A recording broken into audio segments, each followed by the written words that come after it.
Hello and welcome everybody out there in Twitch and D&D land to the newest session of the new Embrace campaign. Now, before we jump right into the action, as per usual, we have a few short announcements to make. First on the list is, hi party, thanks for hanging out with us today. Hope you're enjoying yourself. And Diamond, you saw my post. You're new to Roll20. Well, if you have any questions, feel free to ask in chat. I will be chatty whenever I can, but thank you for joining in and watching with us. Hope you do enjoy it. But the first of the actual announcements is our open slots. We have many open slots for many of our games. We are a pay-to-play community. If anybody out there wishes to join, all you have to do is look in the description down below and go ahead and contact me. So I'd be more than happy to have anybody jump in on any of the fun. Additionally, if you want to support what we do, please follow me at any of my media channels. We have a Twitch, we have a Twitter, we have a YouTube, and we have a Facebook.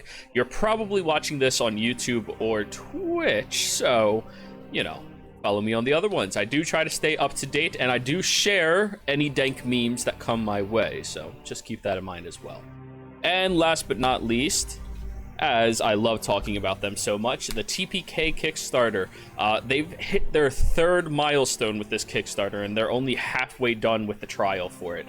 They're going to be releasing their second edition Bestiary for high-level D&D 5e gameplay. It's going to be fantastic. I see a lot of the artwork bouncing around in their Discord server. It's pretty great. If anybody's a dungeon master and you want some really cool beasts to throw at your players, I'm not going to call them enemies, they're players, you should definitely consider jumping on that Kickstarter. But anyways, that's all it is for me.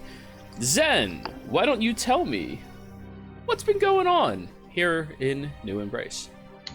The party deciding to head to Southern Fion, knowing that the traveling through land would take many weeks, possibly months. They decided they'd go by ship, making their way up to the northeast.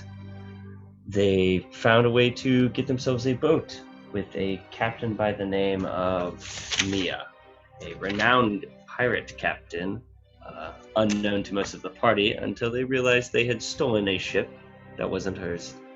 The party set sail into the sea where Mia set course into the deeps, I believe is what it was called? The depths. The depths. Yeah. And the party trying to maintain the ship upon the depths into a horrible storm. It was Rowan had been sent over the side of the ship, and deep in the water, Rowan had seen a female figure, beautiful, covered in waves, almost like making a dress. She seemed to be controlling this storm, this churning of water and sea, and she kind of called to Rowan to her. During that time, the rest of the ship was destroyed, sinking everything and basically drowning the party. This person asked Rowan Rowan asked if her friends could be saved, and by this person's grace decided to bring us with them. The rest of the party woke, where Rowan was standing next to who we found out was a goddess by the name of Alu Rajim. Yeah? Yes, Alu Regime. Yep. Also known as the First Mother. She was one of the 4 founding gods of this realm, actually. A forgotten god to most now. But she has a very high distaste for men, possibly by some revelation some of the party had that this goddess was once betrayed by her mortal lover, and now has some issues with some of the men of the party. Alu Regine basically stated a trial will be held tomorrow for the males of the party to see what would happen to them. The Rowan and N decided they were going to go out and see if they could reclaim the rest of her goods from the ship with one of the followers of Alu Regine, and got to know this person a little bit, find out some information from them, and see what the life was kind of like here. they brought that back, and the party conversed back and forth a little bit about some backstory, and we are waking up to the trial. So, You're forgetting a very important detail. Yes. oh, and what was that? Do you want me to say it? Please, you're saying that we forgot it. Solaris got his book stolen from him. Oh God, yeah, the book was taken away by Solaris, and Solaris freaked out. Yeah. Yep. There was also the really big boat. Oh yeah, that's destroyed. Oh, now. Yeah. It's sunken. But yes, Solaris, that tome that you found back in session 1 of this campaign, the one that you've been reading from and learning little anecdotes about history through as it magically... Sky, can you mute yourself? Sorry, I heard every single thing you just did. Thank you. This tome that has been teaching you bits of lore that you, as a very well-studied individual, have never heard of, was ripped from you, and you have gone slightly maddened as you do not currently wield it. Now, we are not waking up in the morning of. We are actually beginning with Alu Regine dropping into the waters and everybody else grappling Solaris to hold him back. As Solaris, after a few moments, you calm down a little bit. And this is where we begin.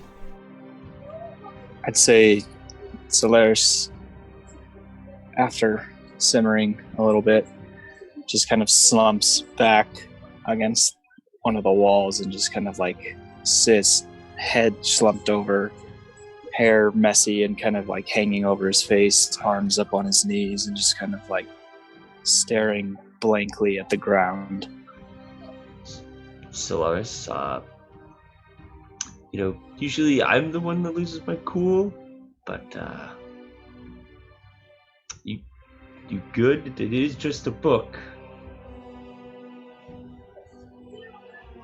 There's no response. Well, I'm sure that'll look good for the trial. Just kind of walks away towards the group.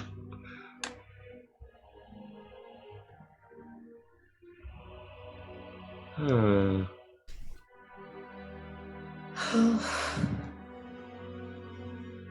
And do you think you can cheer him up?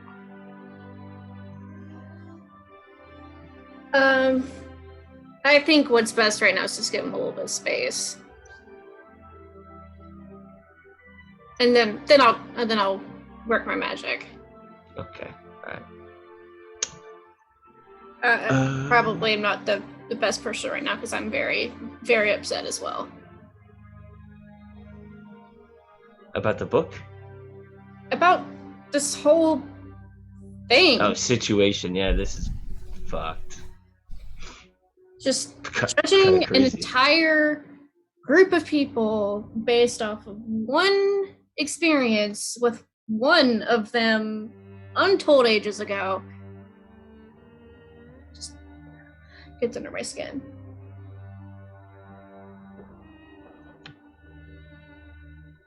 Kind of like how... Nah, the blades are still shitty. Never mind. It's fine. Kothar, would you like to roll a history towards that? Yeah. 4. Okay. You don't recall specifics, but you know her rage is not based off of solely that one individual, but from the courses of actions of many, many, many people over hundreds of years. Many men. Not all the same situation, that's just the one that caused her to snap. Yeah. There was a lot of tension that built up, and maybe something was keeping her hanging on by one strand, and once that strand broke, she broke. Well, I wish we could break back, but that's just not gonna happen. No, but you can mend like what you do. Things can be fixed. I don't know. It seems like the best course of action. A temporary fix, maybe. Maybe. Tie it back together. There'll still be the broken ends, but you can at least tie it back together. It's not a bad idea. Just that's what I usually try to do. It's just this whole thing with meeting gods face to face, and it's just very unsettling. You wouldn't have liked it back then. Yeah, it's just. But I mean, my family's not particularly religious, and don't think I've ever, as an adult, went to a temple on my own. But some temples are quite beautiful. I mean, for history, for the culture, visiting places, absolutely. But I've never done it on my own. I don't go to a temple for worship. No. Just, I've never had anything impacting my life in that way. And so now just having someone dictating and wagging their finger at me for a bit, and now my friends, just, it doesn't, Just Kothar puts like a hand on their shoulder. Just like, it'll be alright. Yeah. Worst that could happen. Nah, I'm not gonna get into that. We'll be fine. We'll be fine. just laughs. Well, I'll try my hand at mending something a little bit later, but we'll give him some space. So where do we sleep here? Is there beds or anything, Chiro? Couches? Mats? There is seashell and sand. Ugh, I get so itchy. However, you all do have your bags. But Chiro, I hate sand. Didn't you sleep in the sand pit last night? Into everything. Or yeah, in the basement? Huh? You and Gabriel. Go ahead. Didn't you sleep in a sand pit when we were in the basement? No, I don't recall that time. Nope. Okay. Nope. Don't at all.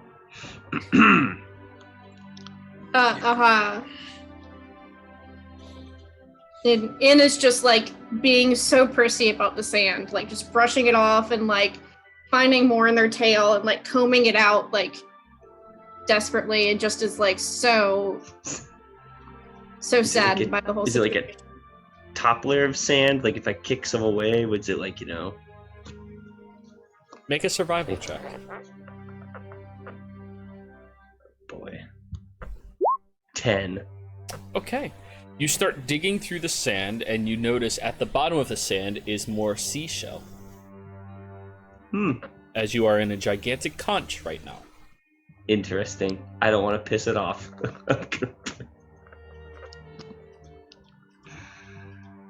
Cable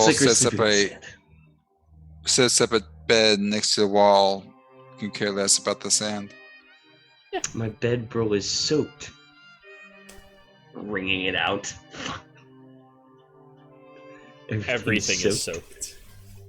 I'm just gonna sit on the sand. Lean against the wall. Oh no! Just realized In's fancy bath things. Yeah. They are all ruined. Sea salt ruins everything.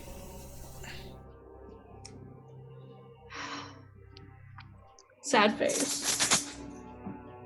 However, your obnoxiously expensive saddle is still in perfectly fine order. Yes, so that's good. Yeah. In's just gonna like have the saddle and like lean on it and just like try to stay out of the sand as much as possible. Sure. And kind of just going through their things and taking taking stock. No. Everybody, it's been a very long day. Would you like to start trying to sleep here? Yes. Alright. Rowan and En, it's very easy for you both to fall asleep. It's a very comfortable feeling. It's very warm here. Kind of like just a cozy little, I want to say, summer's evening type of feel as you easily fall asleep. The other three, however, it is slightly uncomfortable. The sand is very prickly. But being experienced individuals with surviving outside and with little means, and the fact that one of you does not require sleep, you're able to find it just fine. Now, was anybody planning on doing anything during the night? Aside from sleeping? Yes, aside from sleeping. Just before I'm they gonna go to bed, In would hold up a comb, and what little bit was left of, like, a dry shampoo, and look at Solaris like, do you want some help? Solaris just kind of weakly nods silently. And will sit behind him and comb out his hair as best as they can. Just being really, really gentle and slow and comforting about it. Gable is keeping a close eye on them and burns off some energy with push-ups and whatnot. All right. So? I would say that after a while of them doing this, and then once everyone retires, Solaris, before he goes into his trance, attempts to somewhat expand his awareness and reach out and see if he can connect with the book. Okay.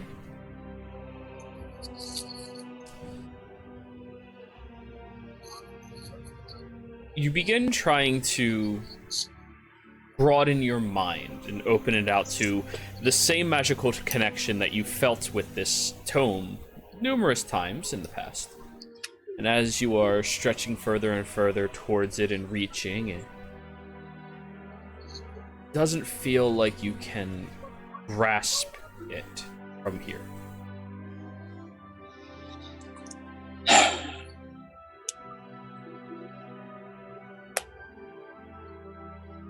All right. So? Go into a trance.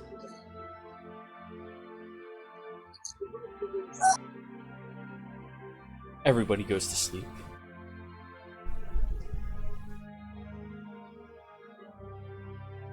In the evening, I need each of you to roll me a d20. Public roll? Please.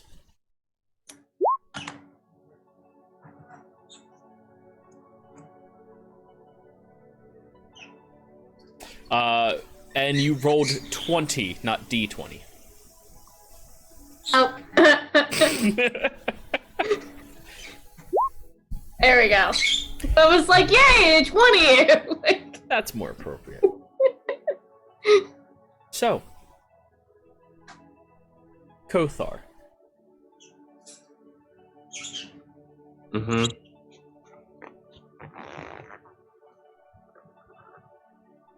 As you are sleeping in the pits, relaxing, trying to find that comfortable space for yourself, you begin to have a familiar sensation inside of your dream. Something that used to transpire for you before every moment that you would wake up. You begin walking out on a pure white horizon with nothing in sight. No colors, no floor, ceiling, sky, nothing.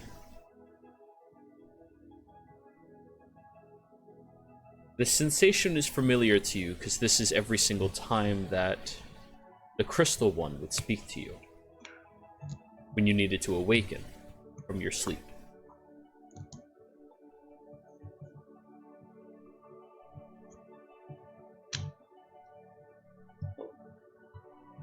He's like looking around.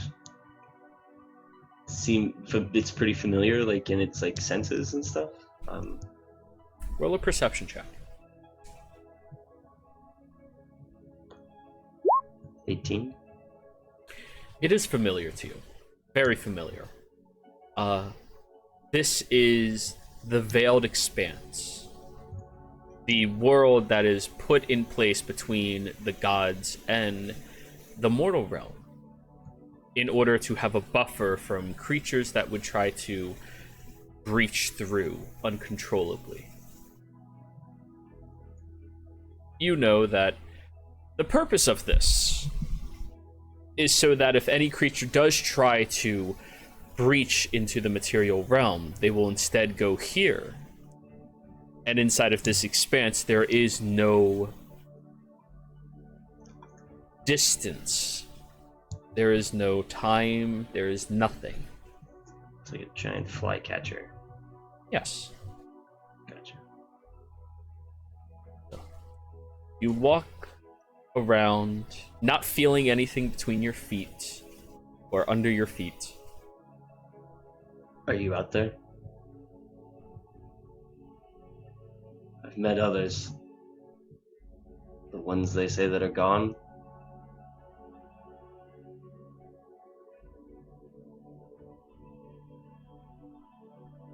You do not get a reply.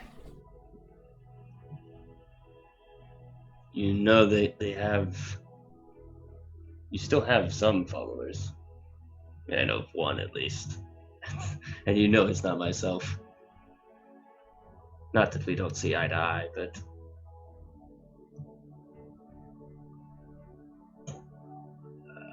there's still people that need you.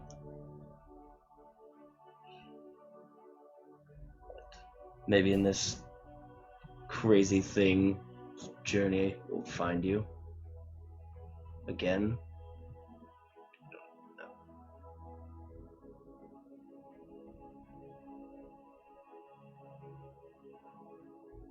You feel a rush of wind against your back. Instinctually, you turn around where you see a vastly magnificent dragon that is perfectly translucent and easily peered through. It looks old, tired, slumped over and curled on top of its large claws, head resting but a few inches from you. He drops down to a knee.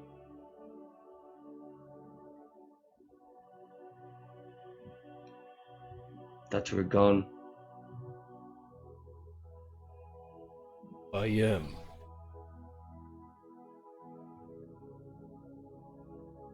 You are. I no longer have hold that world.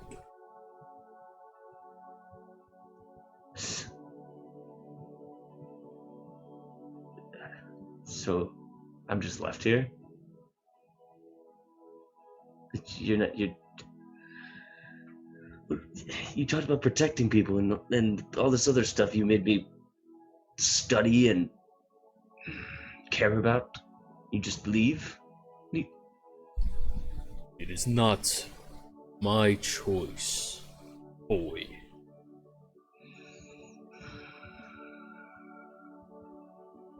The mortals have chosen.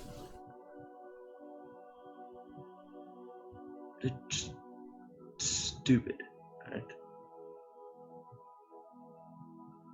If I was not fair, I would force myself upon them once more. But I will not be in a realm where they do not want me to protect them.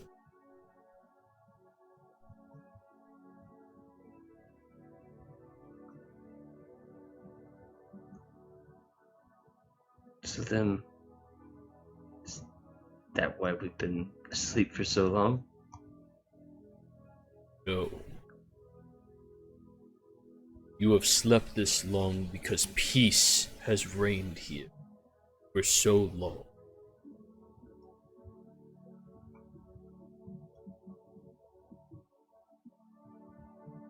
However,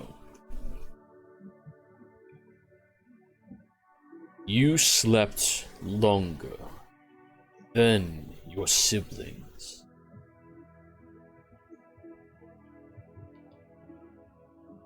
You do not recall our last conversation, do you? Can't say I do. We're never good at remembering dreams. Both them. No. Allow me to remind you.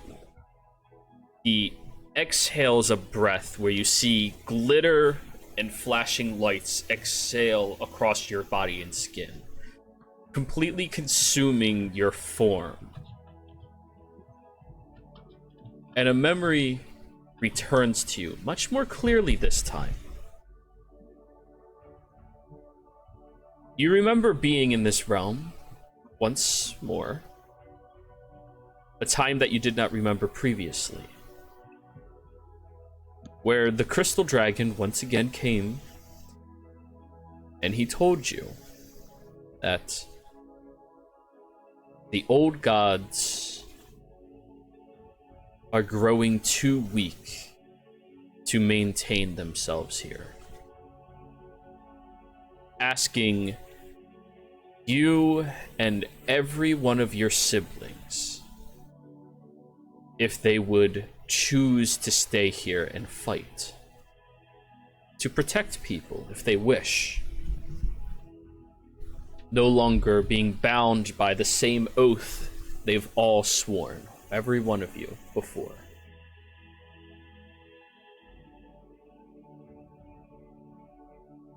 Most of your siblings rejoiced happily, taking the opportunity to gain a level of freedom that they felt was stolen from them at some point or another.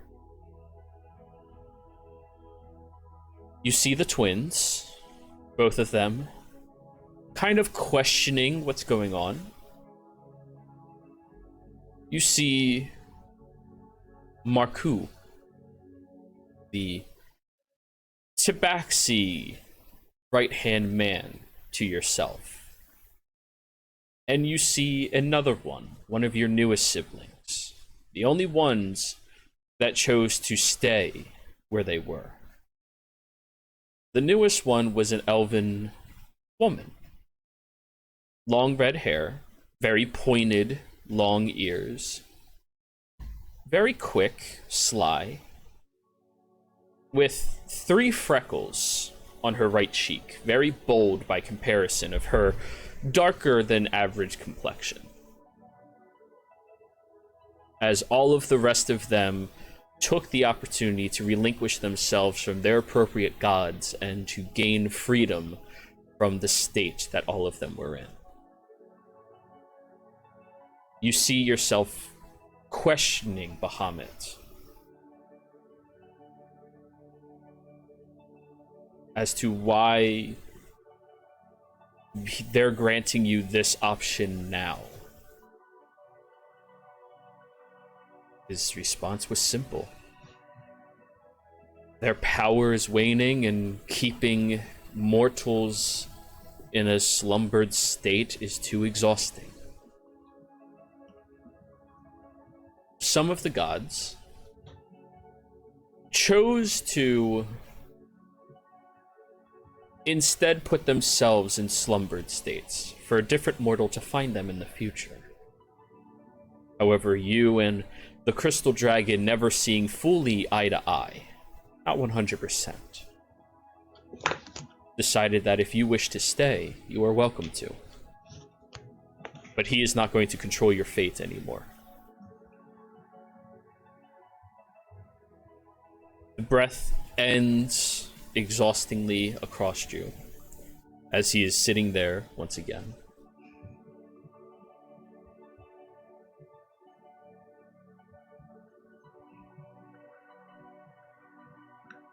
Did not remember.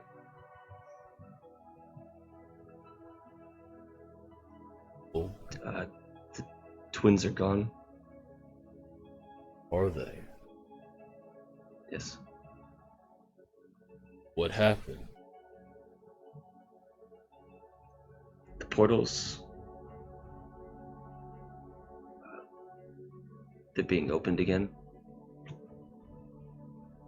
And I don't know if they were tracking them down, if they trusted this person. I found them dead, mutilated. They used to be unstoppable. I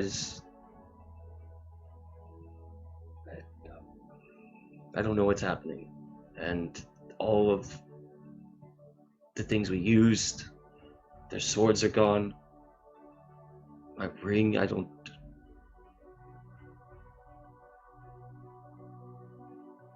now you're gone. All of What are us are gone. I don't know. I'm currently in a predicament with one that claims to be an old god. Which? Alu Rajin. You see he tilts his head with a level of inquiry and respect. That must be a difficult goddess for you to be around. At least for her.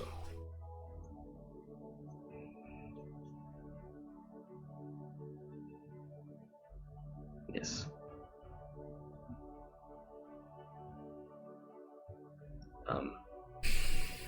I don't. Are we able to do these talks? Like, are you in a new place? Is this just my imagination? Or?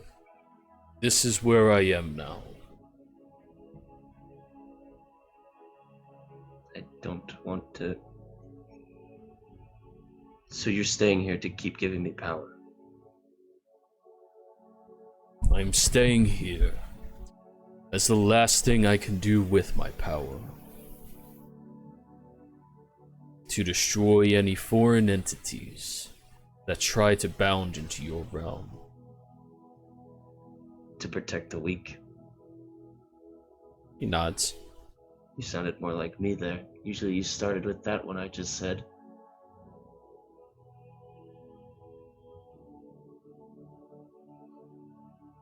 Well,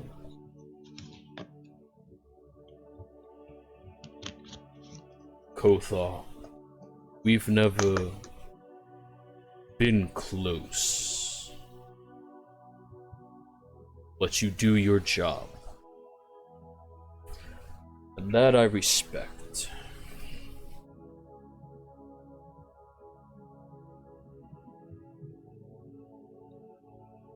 Found an interesting group now.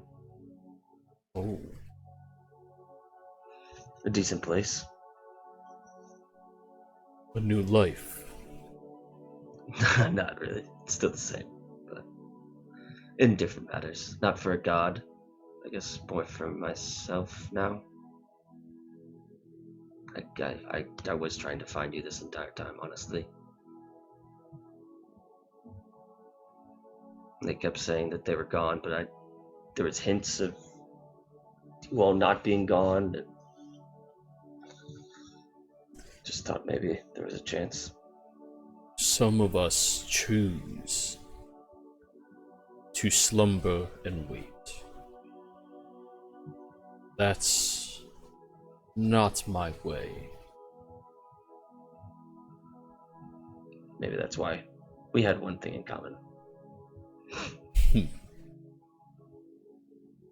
Well, Louvragine, a terrifying entity, but a broken one.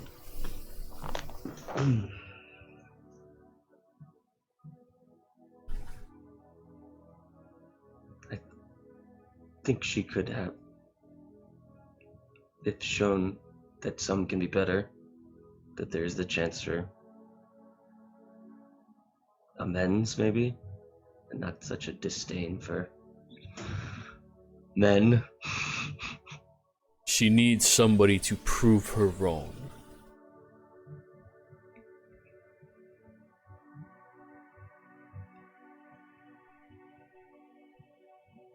I'm assuming that's by not acting in a way she would assume. And by being something she would not expect.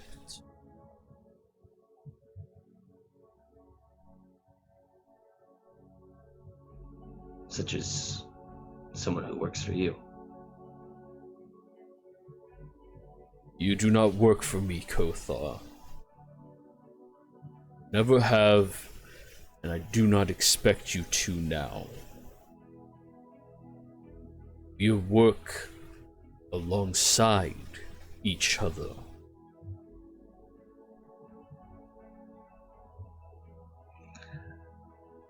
Well, it's true. The morning is coming. I have a few moments left. I do not think it was coincidence that your armaments have been stolen and the portals become active the year we lose power.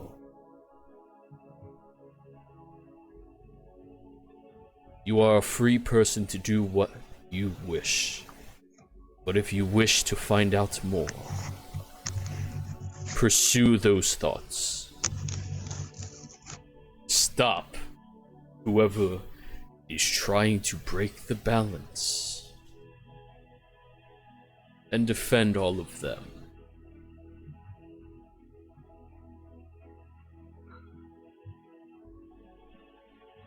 You can do this. I will return something that was stolen from you.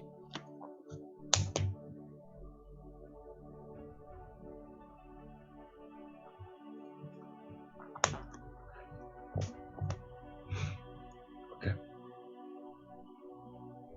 Do you want that? I don't even know what was stolen. Besides the ring. I mean, it could be many things. You know, I am. If it was stolen in a past life, I don't know now. But something you should remember is that if we walk side by side, and you're still attached to my soul, that means you're still semi on that plane. You're still in this world. Maybe one day that'll be more true. He raises his claw underneath his chin, and you see the massive paw connected to it is slightly cracked and shattered. Though, he touches the very smallest tip right against your hand. And you watch as the tip of his finger shatters and encircles around your index finger to a perfect, crystal clear band.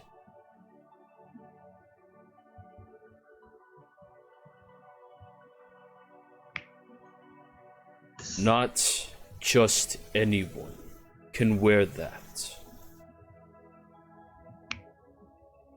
Only those that deserve it may hold it.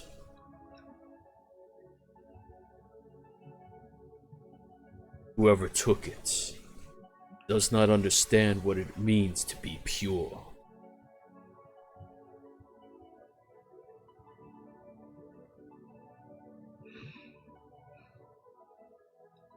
I'll find it.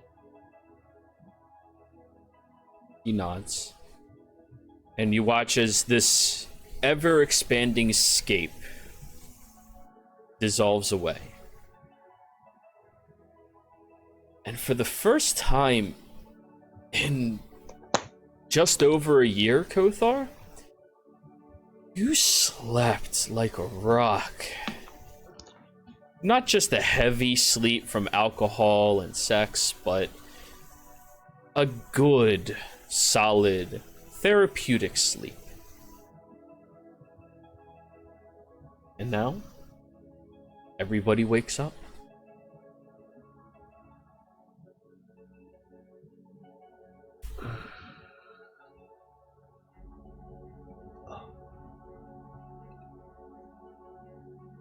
What's Solaris doing? Solaris, I need a charisma saving throw from you.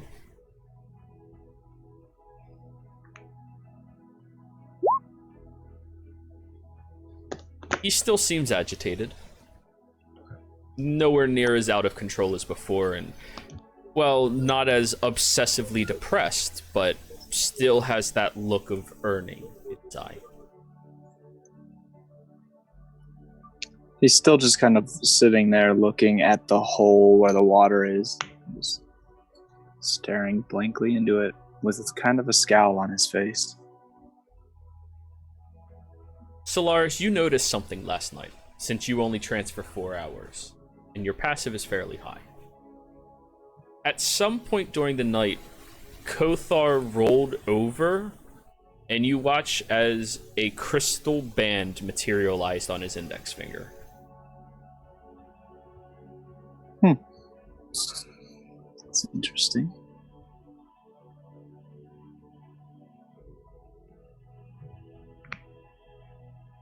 If I look at my hand, is it there? Yes.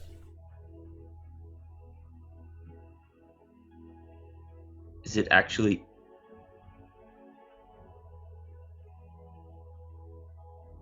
It feels like it is there. You do see that the typical pure nature to it has a few blackened streaks inside.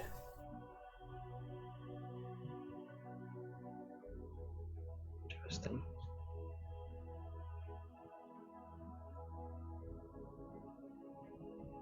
Just gonna kind of close his palm, just like close his hand, just kind of like hitting a fist into your hand, just like thinking.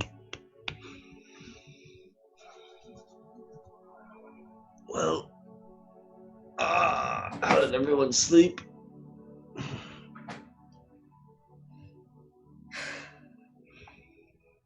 Fine, but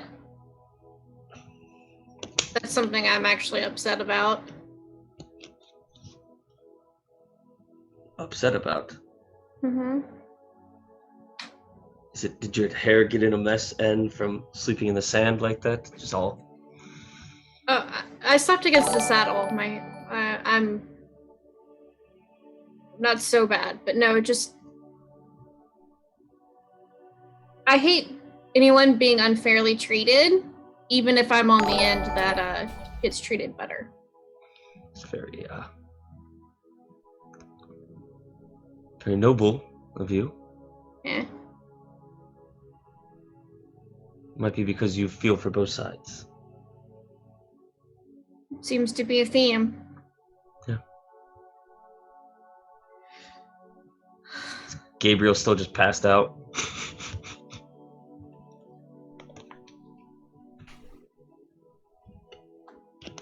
We should probably eat something before this trial. Who knows what it is? Could be physical, could be mental, could be some sort of debate.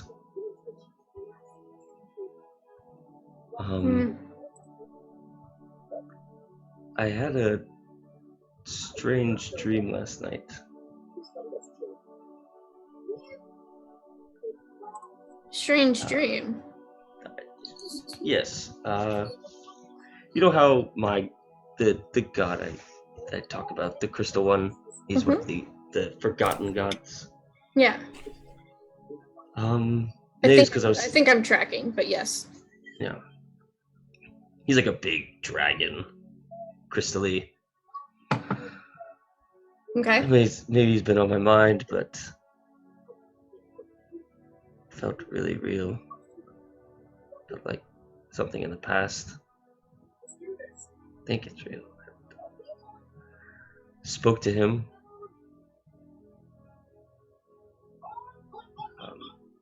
gave some advice. He gave some advice on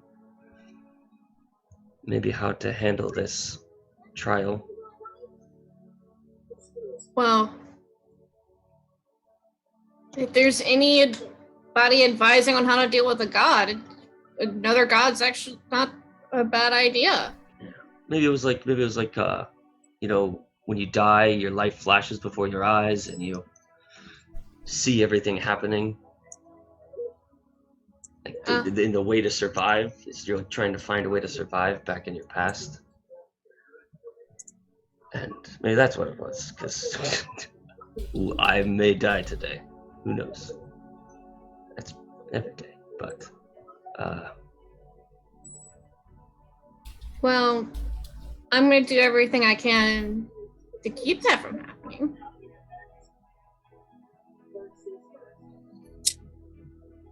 I don't know how much I can help, but I will try. he said to show her something she wouldn't something that is unexpected, that she wouldn't expect someone of myself or Gabriel or Solaris to act. To prove that not all are that way. That makes sense. Yeah, it's fairly common sense. Should have thought about that earlier. But we definitely need Solaris. We need you in the right headspace, man.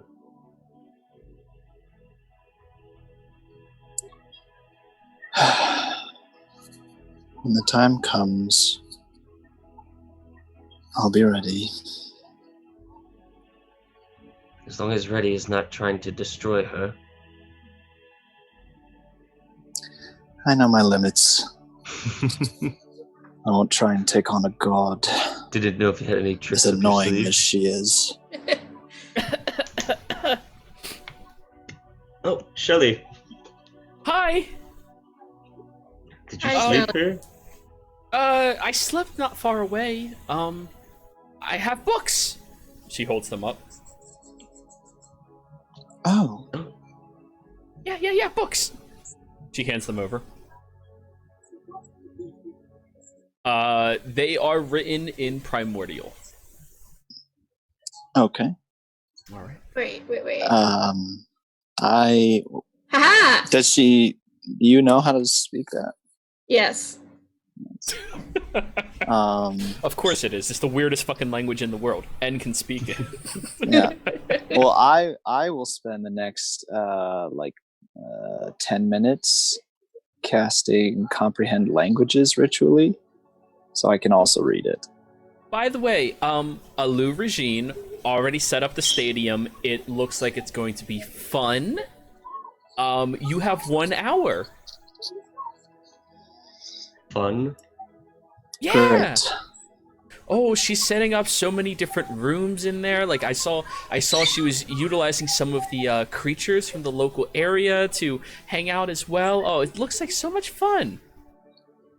Oh, so this is a different kind of test or trial than I was thinking of then. Oh, I don't know. What else is she getting together? Not a whole lot that I could tell. Just saw that they were bringing in walls for more rooms. Now, do your entire party come and watch us, Shelly? Yeah.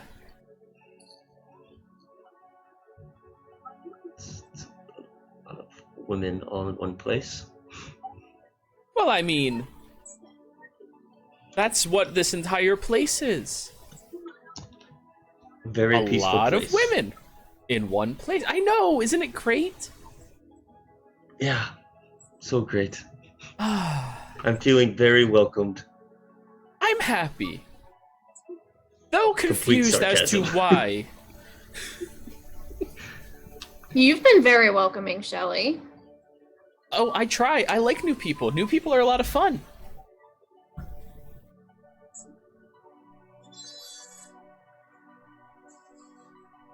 you know, on the, above the water on ground, like there's a whole bunch of kind of, if you're known as a good host and being gracious and welcoming to people, it's like a really good thing. Like you can be really known for that. Wait, you can be famous for being nice? Mm-hmm. Wow. Yes. That sounds weird. Also, if you invite someone into your home and you give them food, there's this unspoken rule that you will not harm anyone that comes into your home. That also sounds weird, because what if they end up like trying to harm your home? I mean, I would skewer them with my trident. Well, that's completely fine, but Yeah. but we're not going to try and harm your home. Oh, were you talking about yourself? Yes. Oh, that's not my choice. See, you're not in Shit. my home. You're in a Louvergine's home. It shouldn't be all of your homes. Well, no, my home's like not very far away, about 2 knots. Oh, damn it. Yeah. Knots. Yeah.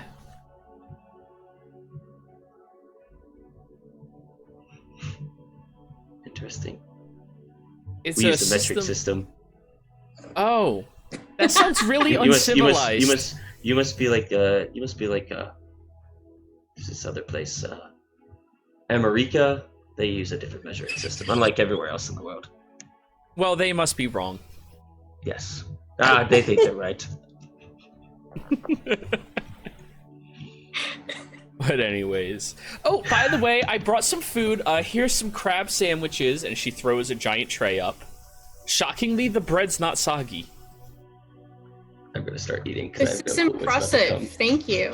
You're Thank you, welcome. Shelly. You're welcome. Tartar sauce? What? No, thank you.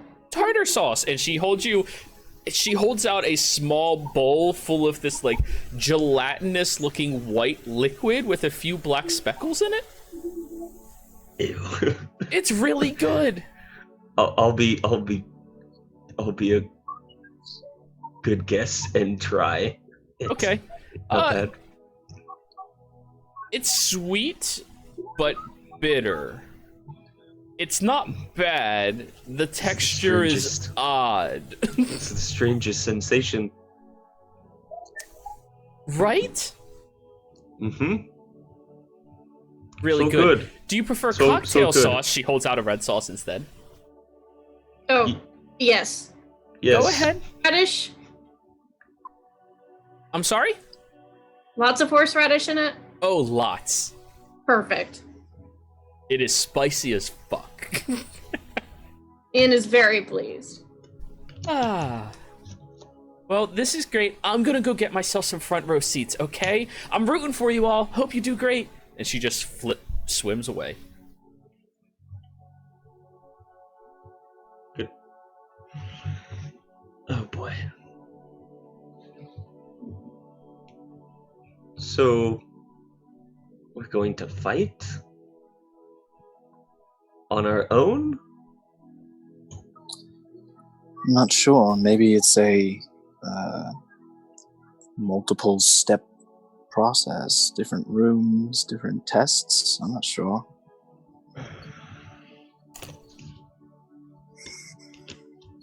Gabe, I what's, thought that we were going to be standing in front of her, begging for our lives. In my opinion, like a real trial. yes, that's what I thought. This might be a little more fun this way. Well, kind of going off what we were talking about before, if there's an obvious answer, maybe try something else first. So allow the animal beast to attack me? I should hug it? Well, her whole thing is that men are just belligerent and start fights, and if that animal's not attacking you, should I if seems like it wants to fight, should I ask for its consent to fight? I think you're missing the point. Like, it's one of those things of like trying not to provoke it into a fight. Ah. So like, you know how Rowan talked to the wolves Mm-hmm. to avoid a fight? Mm-hmm.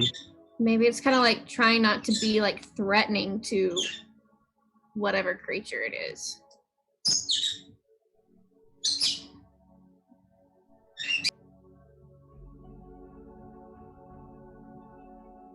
Interesting. So harmony, peace, kind of thing.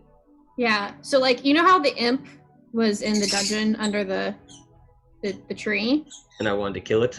and you wanted to kill it, but I got information out of it because I was nice. Mm-hmm.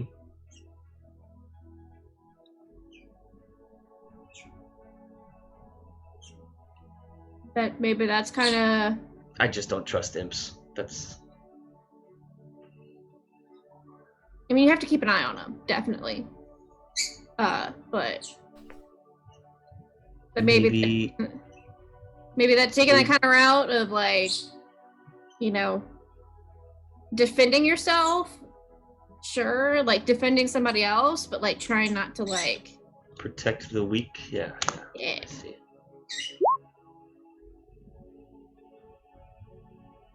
All right. Okay.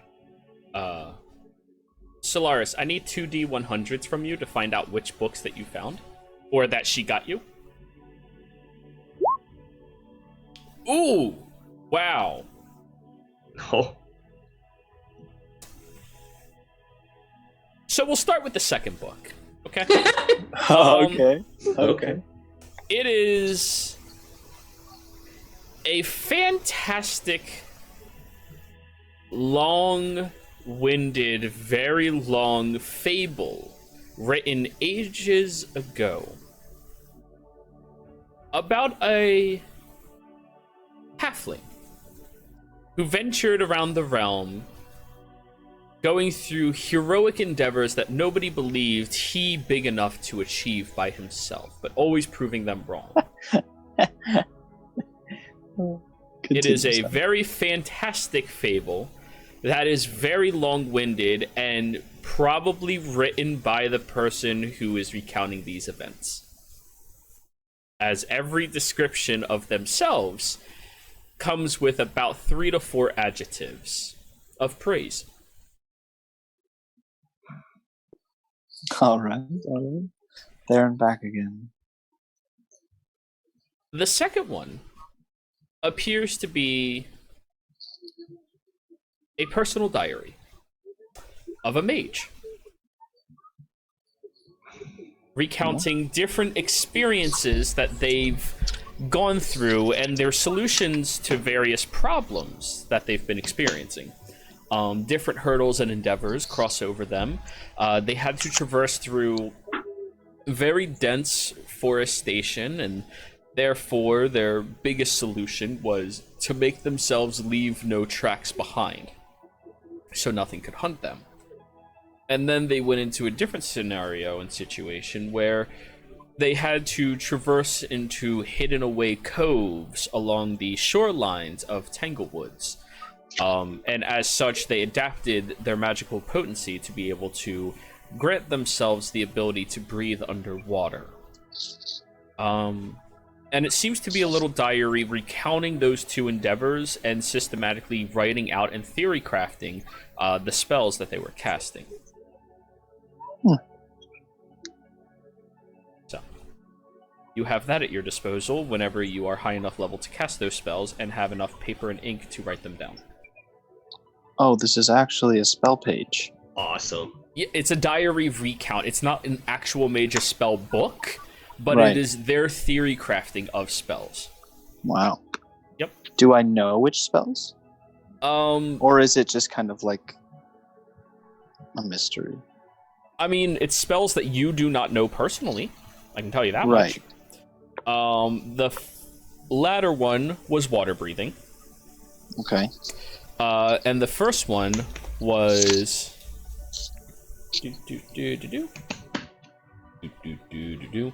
An adaptation of a druidic spell that he managed to be able to find out how to manipulate as an arcane user called Pass Without Trace. Oh, wow. That's very useful. Now, you're not sure if you possess the ability to do this style of magic. I mean, adaptation of divine magics or natural magics is very difficult to Arcana. Right. Maybe Rowan could help me with that. Potentially. However, that water-breathing one, you understand fairly well, and you might be able to reproduce it in a way that makes sense to you. Okay.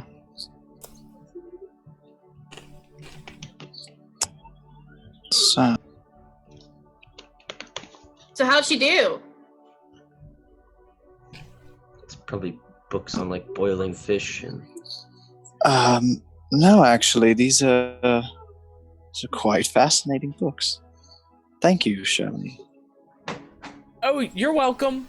Oh, she already left. Never mind. Oh, she did. Oh, yeah. Okay. Yeah. Ah, She she wants did good quite seats. well. She did quite well. And I'll send a message and see if it. All right, what's the message? The books were good. Thanks for picking them up. Oh, you're welcome. I saw that the one had a pretty picture in it, and I grabbed the other one right next to it. I can't read that. That's okay. We have someone who can read it. Oh, sweet. That's great. Ooh. They have fish sticks. And then she breaks out. Well, apparently there's fish sticks. So fish sticks. What is... I don't think I've ever tried one of those. fried fish that's in a stick on a stick. Sounds quaint. So, was anybody else doing something during this hour of reading? I was just preparing myself, I guess, stretching and. Actually, yes. I'm gonna take that back. I'm gonna focus on that ring a bit. Okay. You take the time focusing upon it, and you seem to not hold the same amount of symmetry with it as you did previously. However, you do feel like you are acquainted with it once again. It just does not feel to be to the same degree that you previously had it. Is this actually it? It feels like it. Should I mark down? Yes. Okay.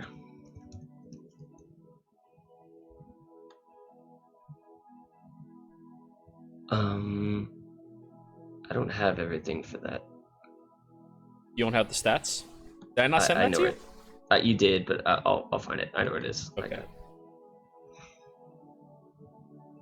Yeah, I'll focus on it and tune myself to it. Okay. It is currently at its base. Yep, I would assume so. Cool.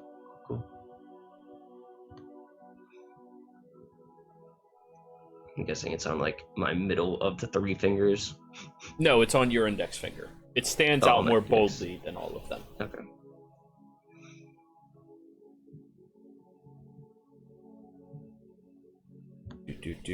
Here, this should make it a little easier on you. There's the stats. It is in base currently. Cool.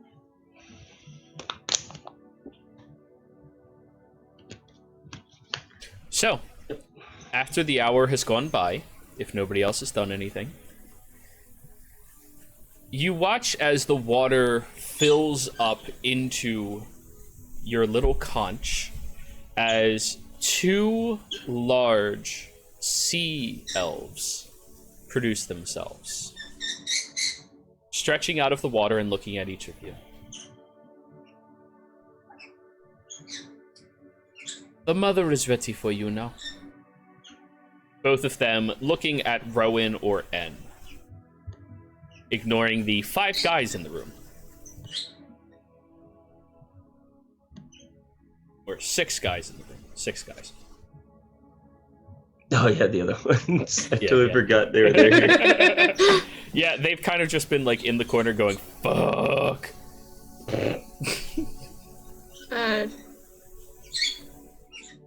Me and Rowan.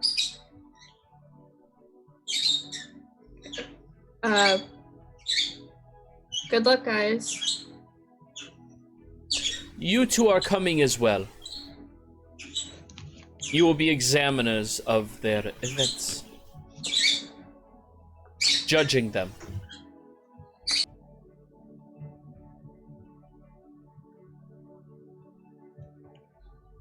Wait. So, we're going and judging. Yes.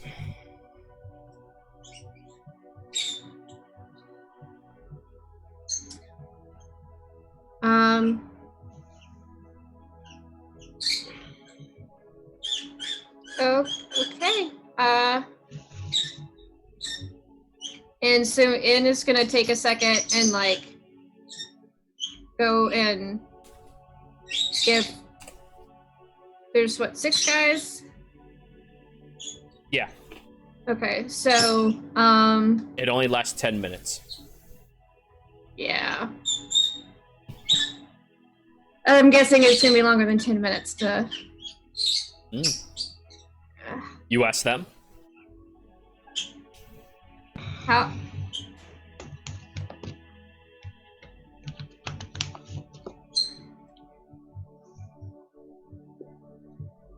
Well, come along. And they gesture to the water. All right.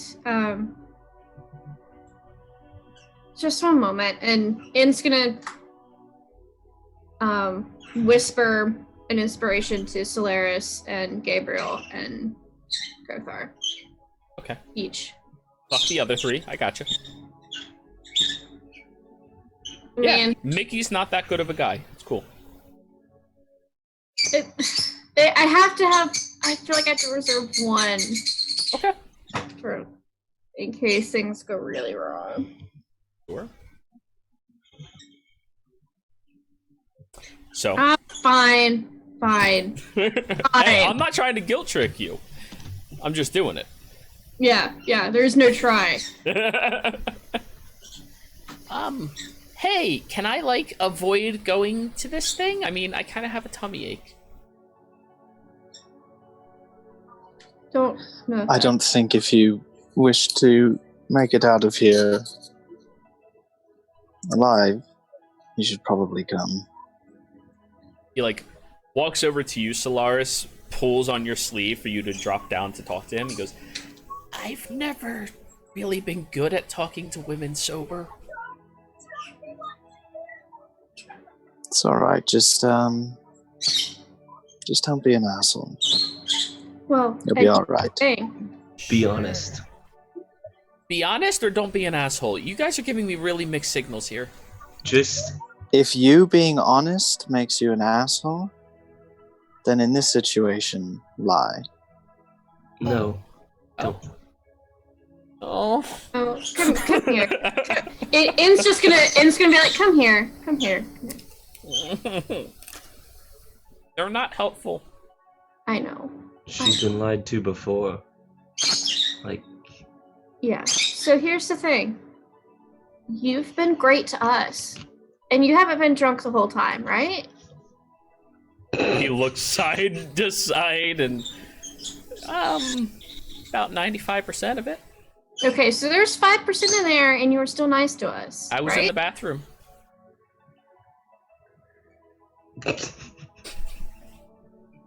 Okay. You've been sober the whole time we've been on here, right? Yeah. Are you Yeah, you guys didn't get my bag like I asked. You just kind of kept going. I looked for it. I promised you I did. Uh-huh.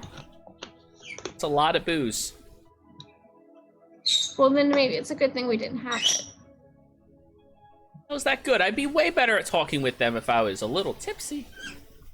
Right, but do you really want to be tipsy at a defining moment of your life? He just nods up and down very aggressively. Tipsy is my defining feature.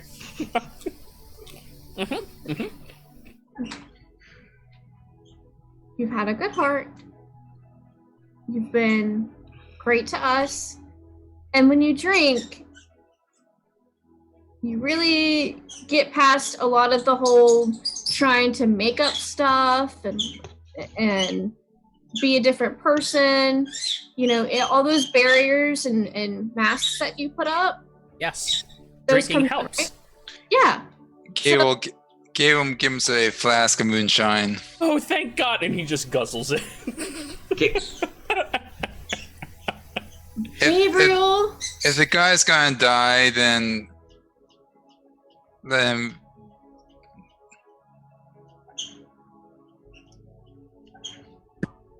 Well said. He downs half of it and then, oh, that tastes worse than brandy. Oh, that's better. Okay. Whew. You feeling better? Yes. Gable Let's takes go it talk back. to these bitches. And he just marches over to the water. no. How about we not refer to them as that? Oh, God. Okay? It's a term of Bad endearment. idea, Gabriel. I God. might have made a mistake as Gable puts away his flask. It's a term of endearment. Both the women look back and forth and go, what's bitches? Oh, it means women of high esteem in our society. Very good. They stand up. Roll a deception check, Solaris. Oh God! Okay. Glad we're going out of the gate here lying too. Okay. They both straighten their position and seem to accept this as fact.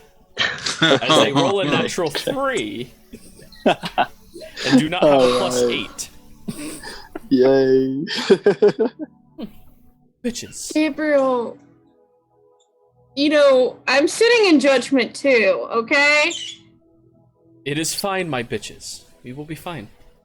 They both nod at UN. What could go wrong? Everything. So, you're all instructed to lock hands, as only the two that are accepted by Alu Regine are able to breathe under the waters, and by your connections to them, also allowed to breathe under this circumstance. You dive into the waters, instructed to leave your bags up here, as you will not need them. Are we to bring weapons? You may bring any 2 objects you wish. Okay, what's his name? I've written down.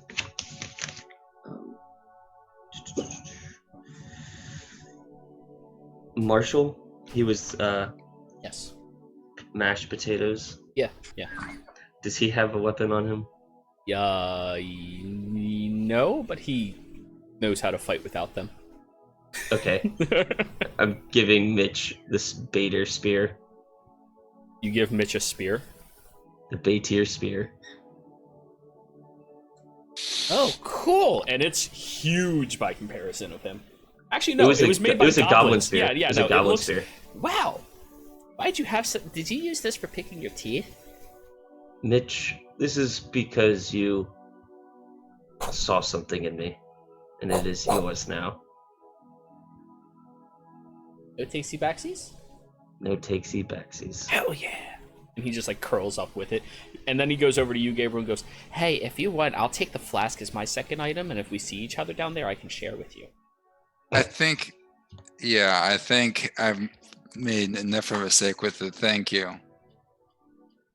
Cool. He looks around and picks up a large stone. Alright, I'm ready. I have my axe in my ring. Okay. Everyone else, what are your 2 items? My spell book and my component pouch. Okay. I mean, do I have the whatever lets me cast magic? Focus. Yeah. Is that You do have a focus, whatever Do it I- is. is that one of the items, or can I just take It it would with have me? to be one of the items. Oh wait, can I change my mind real quick? Sure. Since I've already prepared the spells for the day in my mind, I would like to bring my sword and my component pouch. All right. Gabriel. My focus and my sword, I guess. Right. You watch as the other two walk forward, and Marshall pulls out a boot knife, as well as he has a boot knife. Of course he does. He works on a ship. As well as hempen rope. Just throws it over his shoulder. And the other guy walks forward with his large cloak over top of him and goes, I think I have everything prepared, thank you.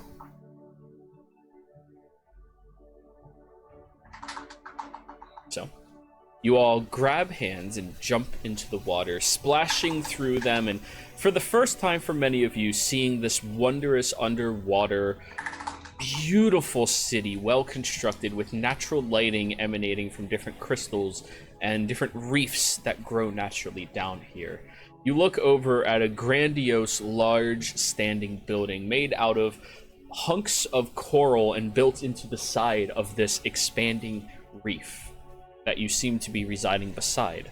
As you are swimming towards there with one of the two guards in front of you and behind, you do notice you are getting the attention of multiple different beings down here as you are swimming through, many of which are looking at you with a level of distrust and distaste as you are moving through.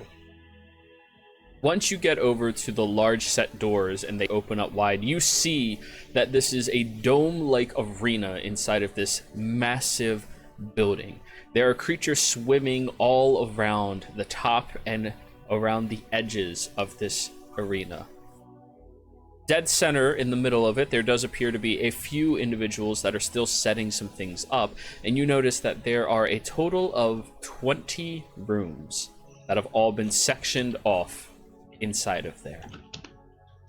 And in Rowan, you watch as Shelly swims over to the two of you, grabs your hands. All right, it's going to be this way, and slings you over, immediately breaking the connection to Solaris, Kothar, and the others, who begin gasping.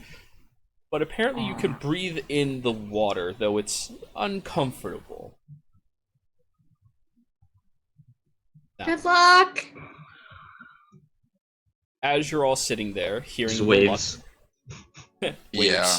puns, you get prodded in the back with the butt end of their large trident and ushered to move forward, where each of you are being positioned on random sections of this incredibly large, expanding Coliseum. Now, I need each of you to give me an investigation roll. Well, Solaris more than eager with a 20. Of course. And I'll roll for the other ones. Alright, everybody did shit aside from Solaris. Cool. So, as you are being positioned around, you do see that Rowan and En get escorted all the way over to Alou Regine, who seems to be seated on top of a very large chair, might be considered a throne down here. And you do take note that there's only one other individual up there with them, Shelly. As the four are positioned into seats to sit upon and look out over all of you.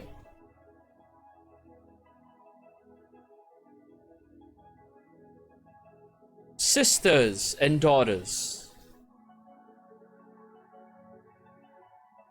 we've had the pleasure of meeting two that belong with us from the surface. Gestures to En on the left and Rowan on the right.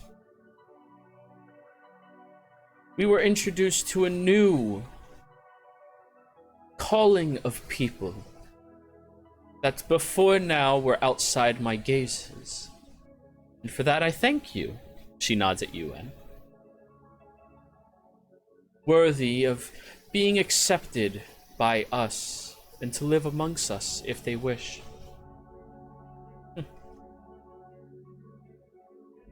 However, they bring with them individuals that are not allowed to be amongst us. Individuals who are going to be judged today. You know it has been our law since the last war that any ship that sails into our waters must ask me to traverse. For as last time that a ship came through here, that they sunk explosives, killing many of us, devastating our numbers.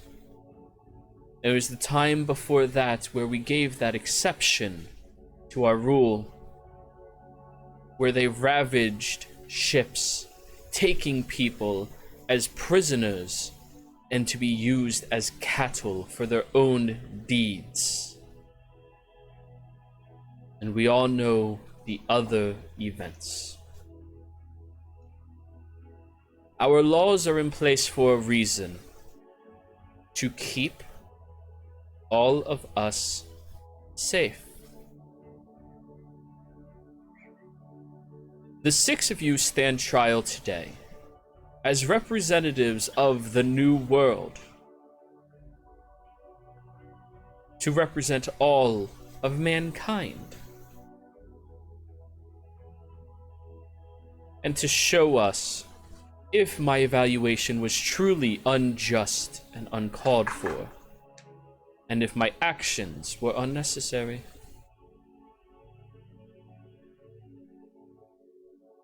You may choose the room that you enter. She leans backwards, crossing her hands in front of her, and gestures to Anne and Rowan. Do the 2 of you require any refreshments?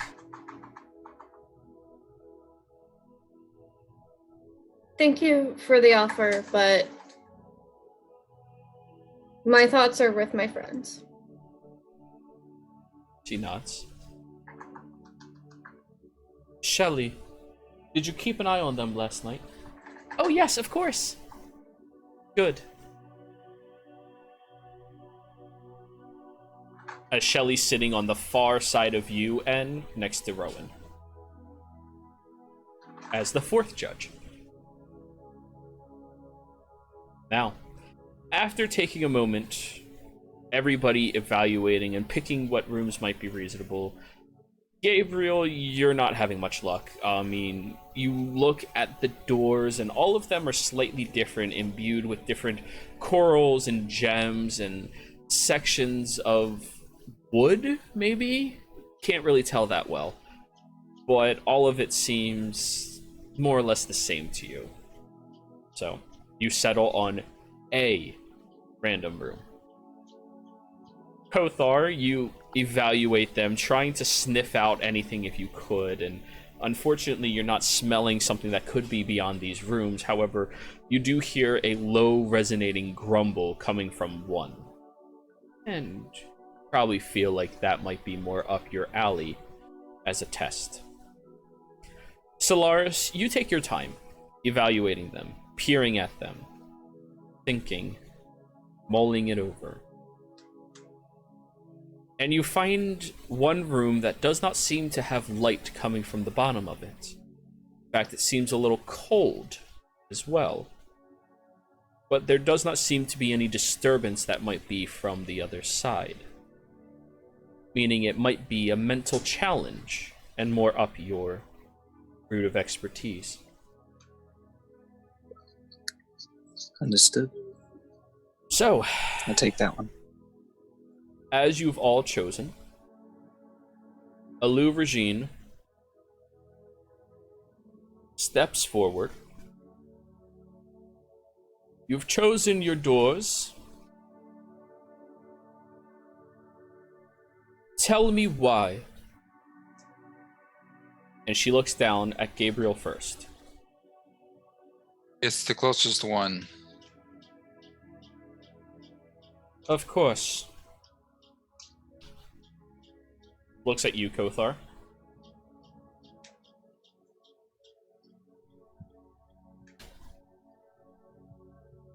Kothar? Something to prove that I can truly defend those with me.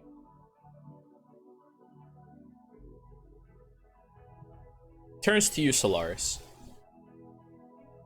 Have you calmed down? Yes. I'm ready for your test. Why did you choose that door? It seems like something to prove my wit. Looks at the other three, and they all kind of like in unison like shrug, and Mickey just goes, by the way, I'm really excited to be here today. I'm really looking forward to being super successful, and we're gonna get along great. Puts big thumbs up in the air, and you hear some people in the crowd are just tilting their heads in confusion. Very well. Your first test. You must trade your doors with one of your allies. Begin.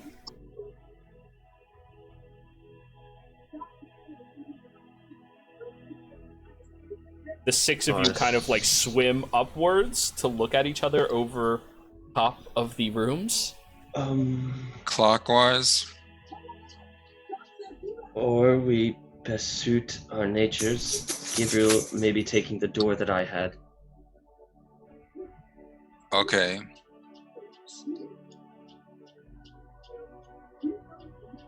Dolores, I can take your door. All right. I'm sorry to throw you into randomness with Mitch and them. Did you all hear anything? The three of them just look at each other, and Marshall goes forward and goes, actually, my door, it sounded like a few people were in there, and I thought that sounded like more fun. So, there's that one. Mitch comes over and goes, oh, don't worry, Uncle, I got that one. Just pushes him out of the way. God damn it. Oh, does somebody about my door? It had, I heard something. What did you hear? I can't remember. I'm kind of taking every moment while breathing deeply and counting to 5.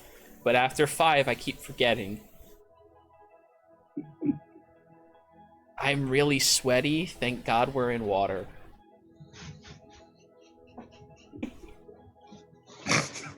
Is he the one that gave alcohol to? Yeah, that's Mitch. Yeah. Damn it, Gabriel. You turned him into his true self. Okay. I'll take Solaris' door. Cool. Solaris, you are stuck with either Gabriel's randomness, which had no discernible aspects or features to it, Mitch's randomness, which had a noise behind it, or the third person that everybody keeps overlooking, who has not communicated one bit with any of you. Nope. So which one do you choose?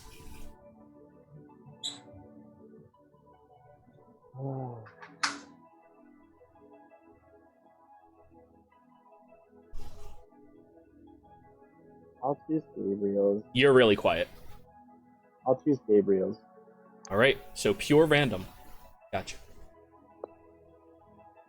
So, with everybody positioned in front of their new doors, Alou Regine leans back and begins whispering to Rowan and N. None of you can hear. And what do you think of their tactics here? Gabriel seemed to prove himself impatient, as he simply wanted to rotate. Please speak up. You are judges here as well. It is only fair that friends judge other friends in parallel circumstances.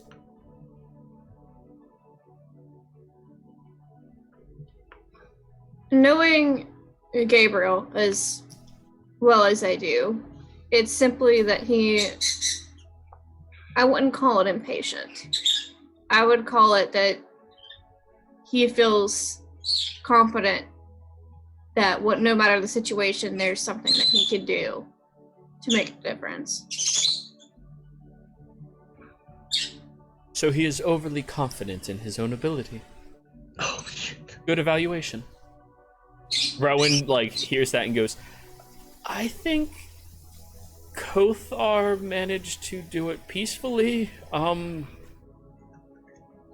He seemed to ask everybody, which is a nice thing to do, and let them choose before choosing himself, which is also a nice thing to do. Right?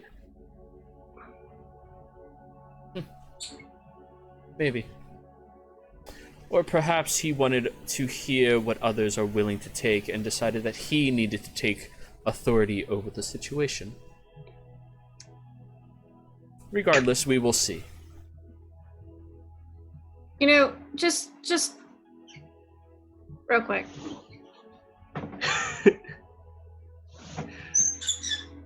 Yes.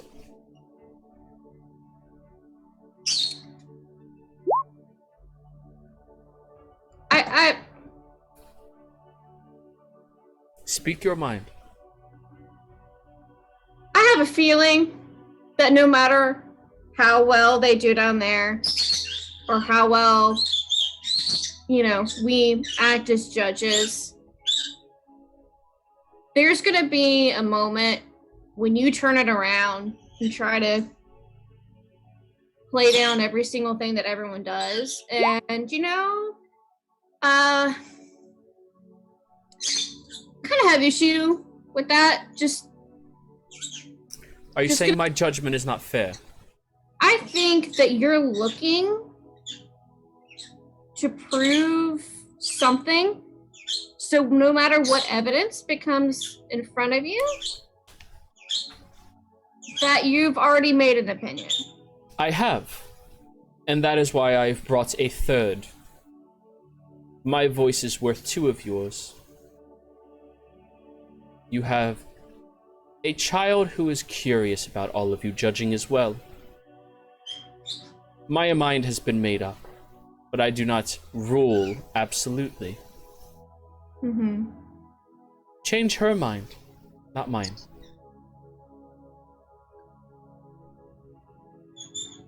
However, I also offer, keep your mind open to the flaws that they have as well. Trust me, I've been around enough of them long enough to know that nobody's perfect, but the actions that I've seen from them speak louder than any manufactured trial. And that no matter what you think of them,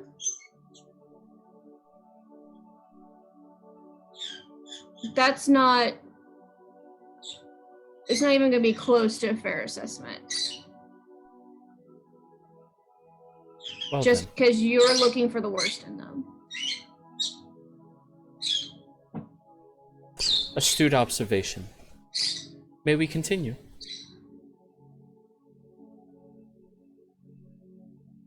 Let's. She gestures to all of you. You may open your doors. And as all 6 of you simultaneously grab onto the knobs and open them up, peering inside to your various trials at hand, Good luck, that is where gents. we're going to take a break. And we'll be right back. Biscuits, welcome to the chat. If you end up being available, you can always jump in. Just let us know, okay? But we will be right back, everybody. Don't go anywhere. Hello, everybody. We are back. Sorry about the short delay. So, men. Manly men. I need each of you to roll a d20 to decide who is going to be going first.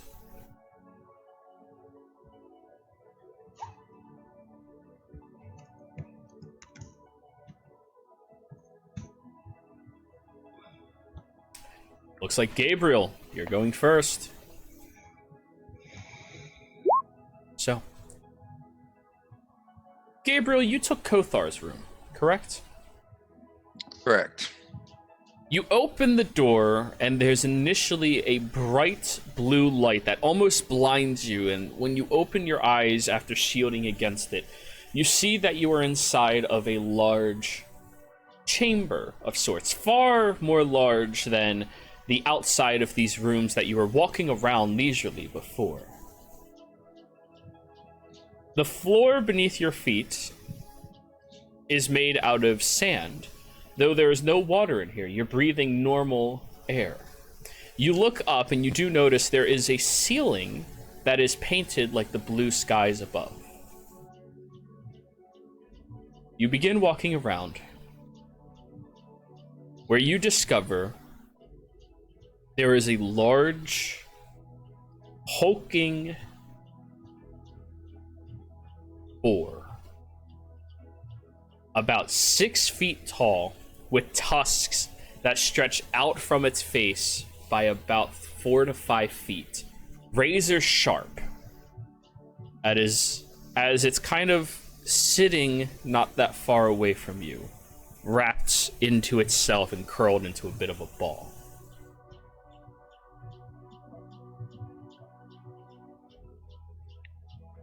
And that's it. At a first glance, sure.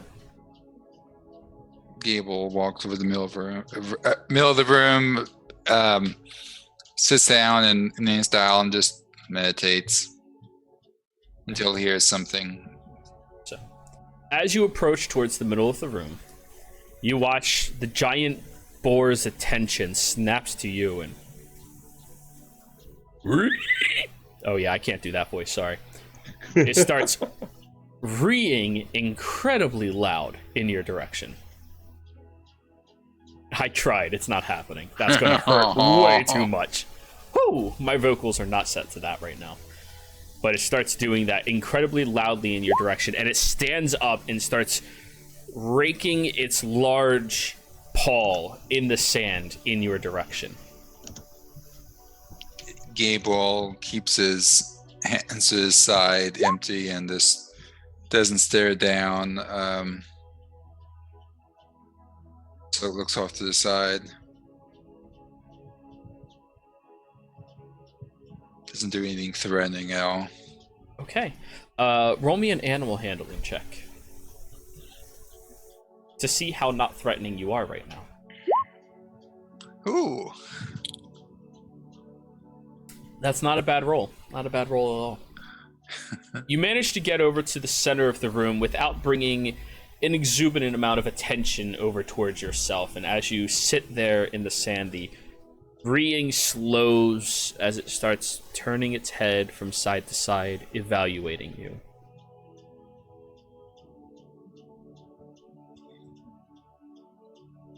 Continue staring. Now, next room. Kothar. You're in Solaris's room, correct? Yeah. Oh, jeez. You open the door, stepping inside to a pitch black chamber and closing it behind you. Breathing in, trying to adjust your eyes to this incredibly dark nature. You have dark vision, right? No. Dragonborn don't have dark vision. You can't see anything right now. Yep. It is pitch black in here. Though you do feel like you are no longer breathing on water, you are breathing on air, and your feet seem to be clacking loudly and echoing wherever you are. Ooh, my bad.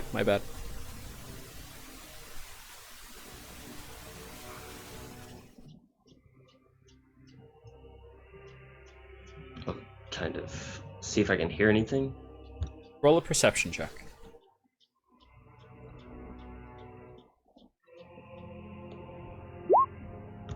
$17. You hear footsteps in the distance. In front of you. Far.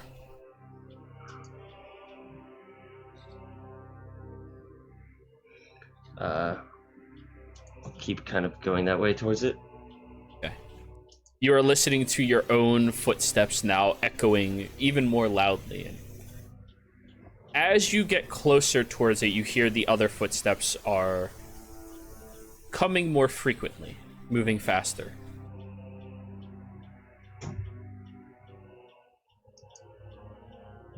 I'll just stop.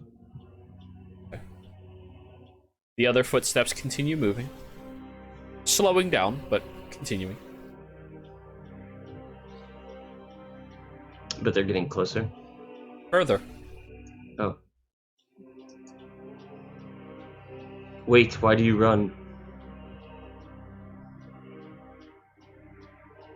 You hear your voice echo through this chamber, loudly.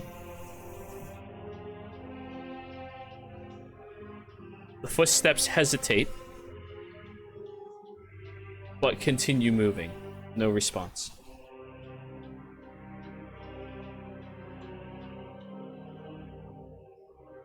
I'm going to turn around and walk the other way. Okay. You walk the other way. You continue walking for how long? Till I get back to the entrance, or the wall. You've been walking for 5 minutes now, and you've only left it a few paces away. So the wall is there? No. Oh. You've walked for 5 minutes and you're still not back at the wall.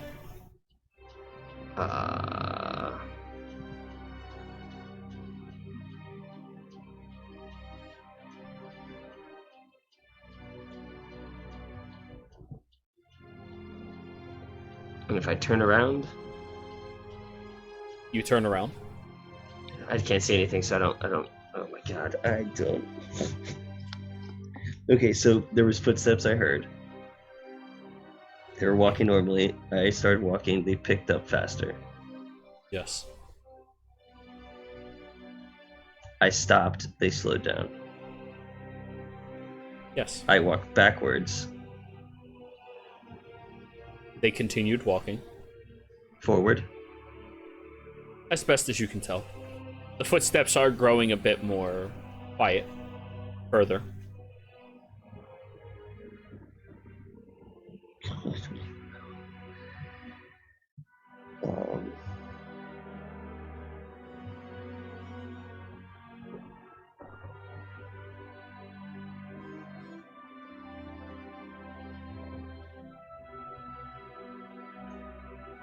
I'm going to use my breath weapon, try and light up the area. Like, just shoot up ahead, just see if I can get some light real quick. Okay. So you're utilizing your pepper breath? Yeah, my fire breath. Roll another perception check. Yeah, not trying to damage anyone, so. 22. Now, as you've relinquished this breath, this inferno, you watch as 6 pale faces that were incredibly close to you reveal themselves in the blazing fire.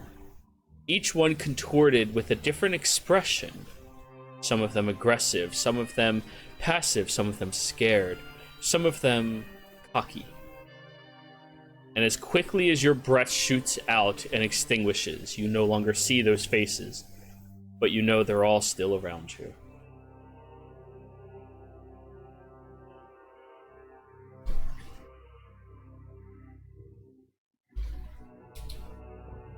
Emotions.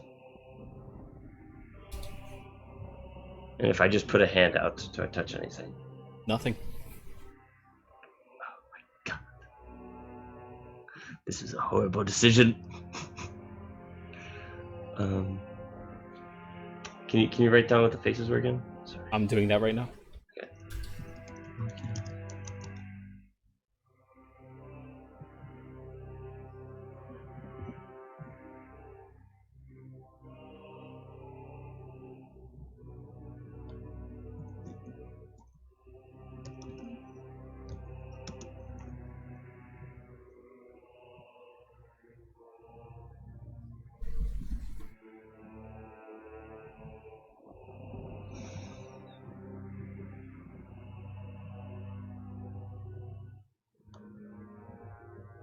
So, as that has happened, Solaris,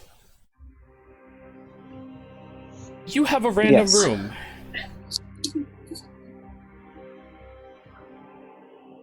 And unfortunately, I rolled a D100 during the break. You step inside of this room.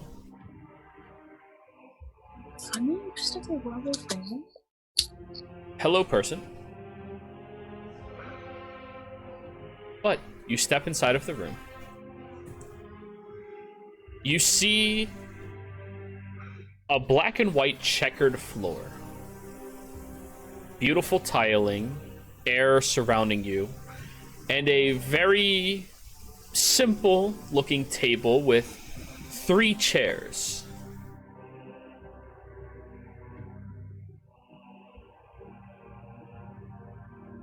It's a fairly small room. Can you explain the details one more time? A checkered black and white floor tiling Okay. in a room filled with oxygen. A simple table with 3 chairs. The chairs are all pulled out into the side of the table. Is there anything else in the room? Do I look around? Roll a perception check.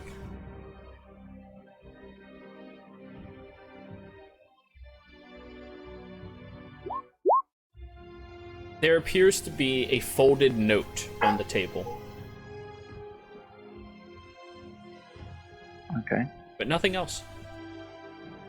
It's a simple room, fairly small. The black and white tiling goes up to the walls and the ceiling as well. Solaris just carefully takes one step towards the note and sees if anything happens. You hear your feet echo.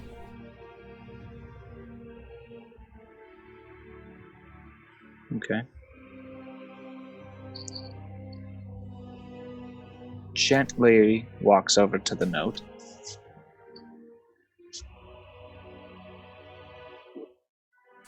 You take the note and you turn it topside. To whom do you want to speak with? Is what it reads.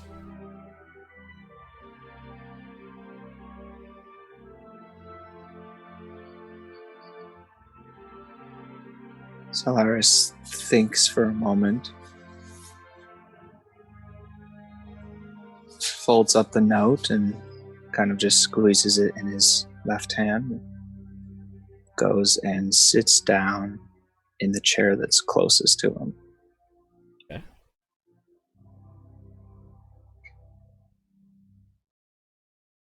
Gavin,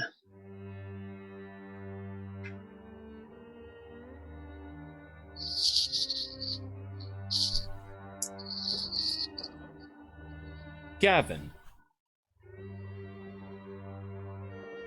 Trying to remember who he is in this world. I use him all the time. Can you refresh my memory real quick? His sheet is not out right now.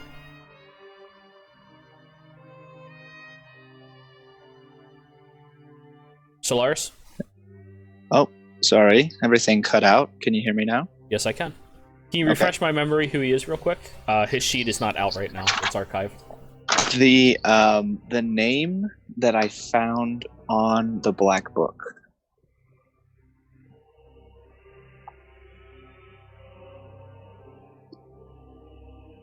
Okay. You sit there and you watch as in the chair to the far side of you, a large human with a very finely cut blazer jacket that seems to be a bit more well worn than typical, with a very ostentatious amount of frill out the cuff and leading upwards appears. His hair is long and wavy, flowing backwards from him, with a bit of a 5 o'clock shadow across his face, and no shirt under the jacket, just wide open, with a hairy but distractingly well-defined body.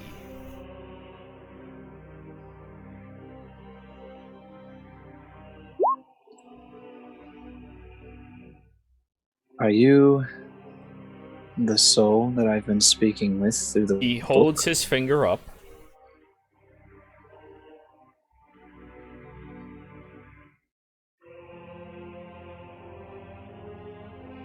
He points down at your note.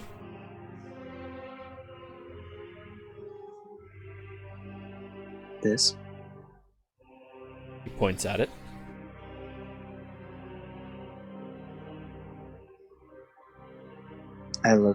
I open it back up, see if anything's different. It says one question.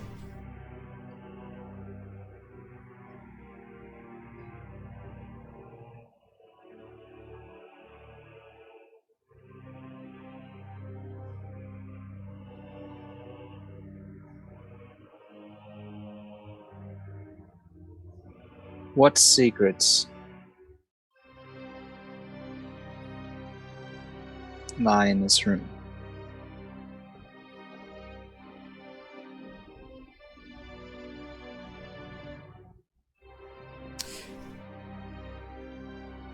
He leans back in the chair.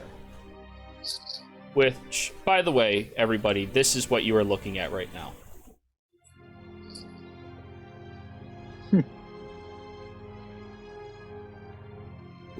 Wrong button. Forgot that I could do that. Anyways. He leans backwards.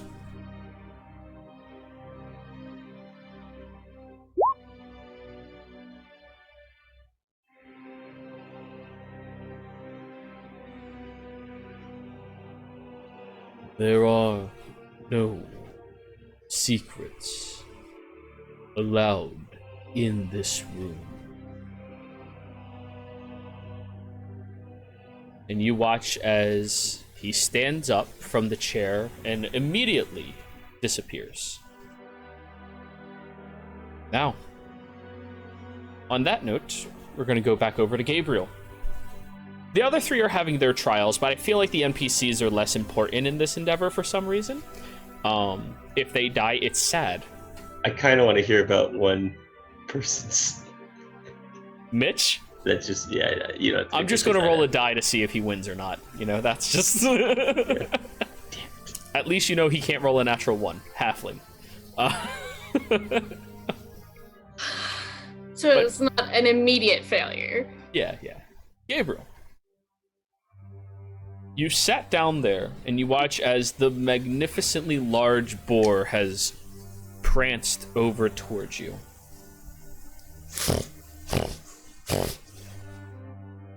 Sniffs at you aggressively. Your hair kind of gets sucked up into its nostril. He was trying to befriend it. Okay. How do you do that? Well, I didn't bring any rations to give him or anything. I just slowly hold out my palm face up for him to sniff. And it starts chewing on your hand, not aggressively, just chewing. You're getting a lot of slobber on your hand. A lot of slobber. Gable slowly reaches out with his other hand to rub the side of his head. Just watch as it flinches and bites at that other hand. It misses though. 15 does not hit you. Oh, you don't have your shield right now. Your AC is only 17. Regardless, 15 does not hit you. Gable pulls away a bit, but holds it out still, and just holds his hands out and doesn't look it directly in the eyes and just waits. It seems to move away from you, but slowly. Roll a perception check for me.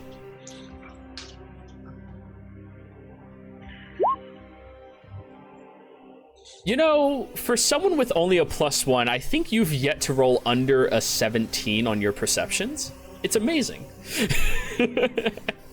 I think you're working towards that observant feat, huh? But anyways. As it is walking away, you do notice it has a little bit of a limp to it. Barely noticeable. Coming from its left-hand side, front hoof. The same side that you tried reaching up and rubbing. And with that realization, Kothar, over to you. Joys. Kothar's just gonna start laughing because he's just getting so slightly frustrated, but laughing at himself for thinking to switch the rooms. You chose to go with the smartest person's room. Yeah. And be honest here, out of character, Solaris, how would you feel confidence-wise in this room with my current description?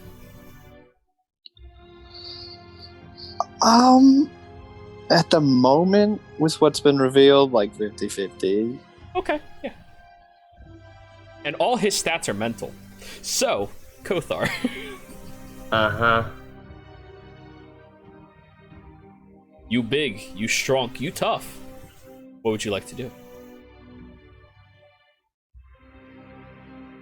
I just was kind of laughing, but I mean, he saw all these emotions around him that were surrounding him, right? Yes.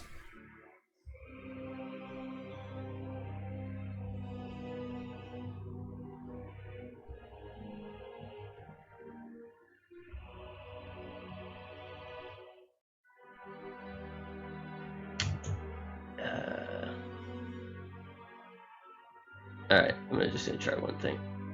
So did I recognize where all the faces were, in their order? You rolled a 22, I would say yes. The order that I copied it down is the order you notice left, right, or left, directly left. Yeah, counterclockwise around you. So, cocky, angry, scared, relaxed, stoic, and humble. Alright, so then...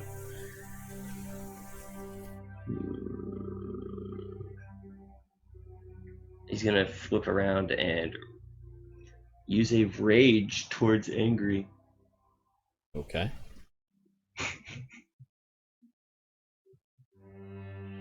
You, in response, back towards that face, and you hear the same noise echo back at you.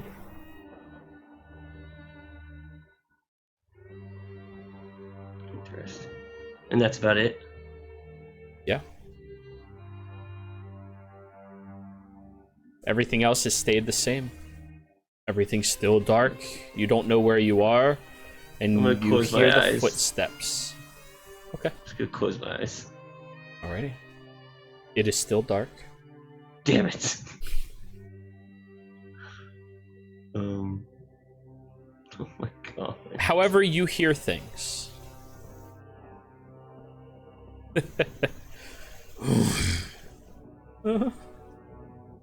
Ah. Hmm. Huh. Huh? You hear all of those noises when you close your eyes.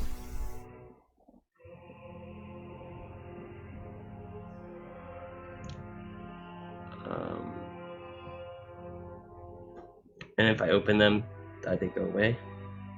Yeah. I'll close them again.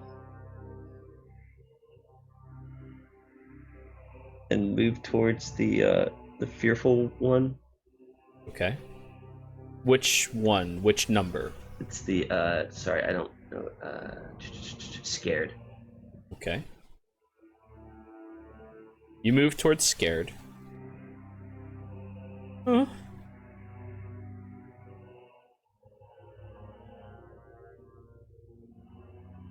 You don't need to be fearful.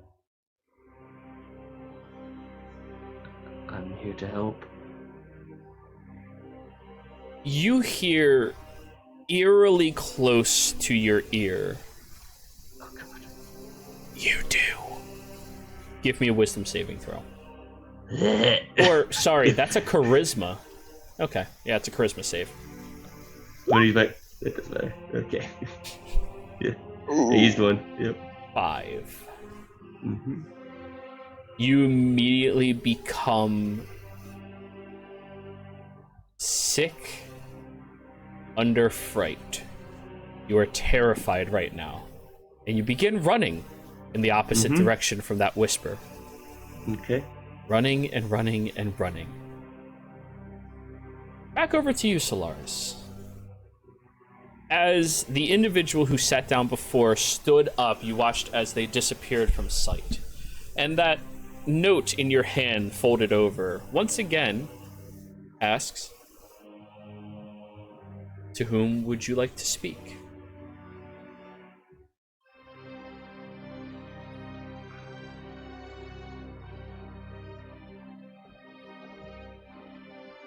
Looks to the other chair and says,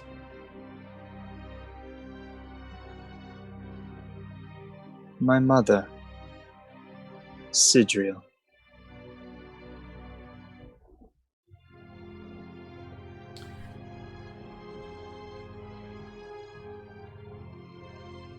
You watch as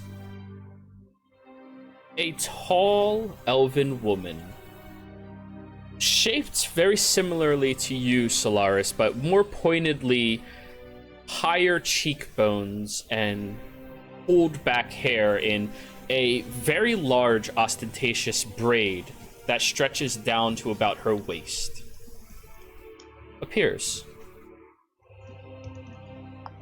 She looks at you, "No, mother." and she looks at the two seats.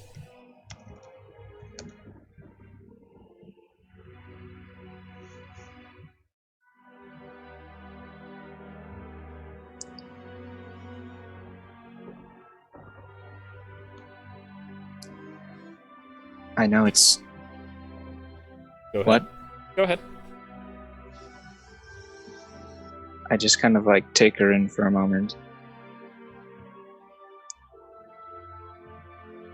I know I probably can't speak to you like I'd wish right now. She sits in the chair closest to you. I think I only get one question again. She smiles. Then she points down at your note. I look at it. She will ask you.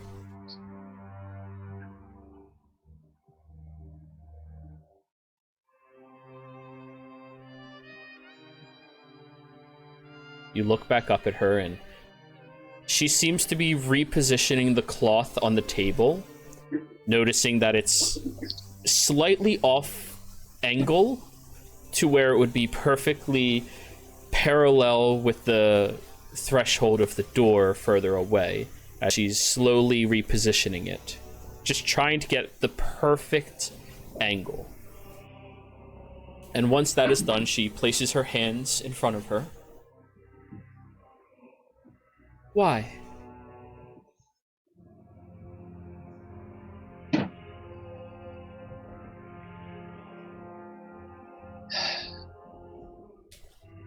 I don't know what to do.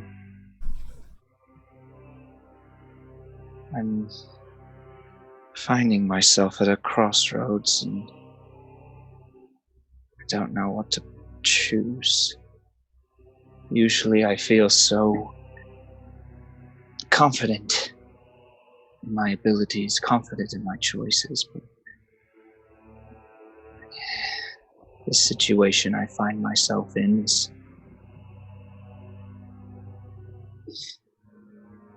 I feel like I'm losing myself.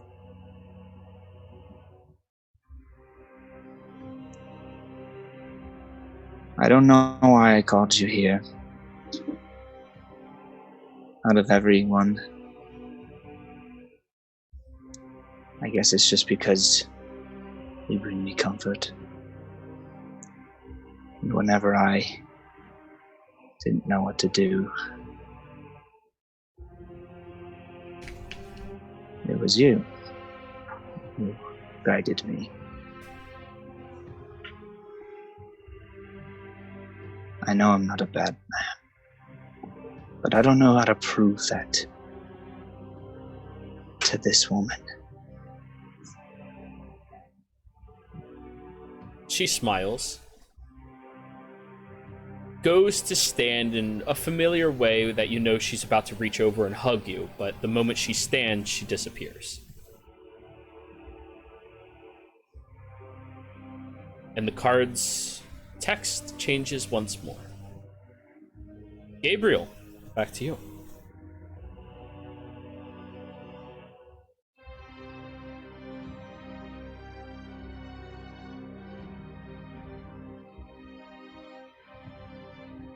Gabriel? Yes. Okay. Yeah. We're picking up where we left off. You notice the very subtle limp of the boar from the front left hoof. Boars have hooves, right? Yeah. Yeah. I mean, technically they have feet. Or at least that's what you call it when you eat it. So, anyways, that is what you notice. What would you like to do? Is the boar still sniffing his hand, or No, it's stepped away from you. Gabriel tries to get it to come to him so we can lay a hand and heal him? Roll another animal handling. Animal handling. Well, you get it to at least turn its attention back towards you, but it seems to retract its hoof from you as you are reaching. It's on the verge of getting aggressive with you about it. It's your choice if you want to forcibly heal it or back off. No, Gabriel backs off and guess he just lays down and keeps an eye on the boar. What are you looking for? Just watching it? Just watching it. Alrighty. Now, the entire time these things have been happening, and you and Rowan and the other two spectators are watching a large mirror above their rooms, showing but 2 feet behind each of them their point of view. even as they turn and look around over their shoulders, and every moment that they have and every pointed thing that happens, you even hear their thoughts as they're thinking them.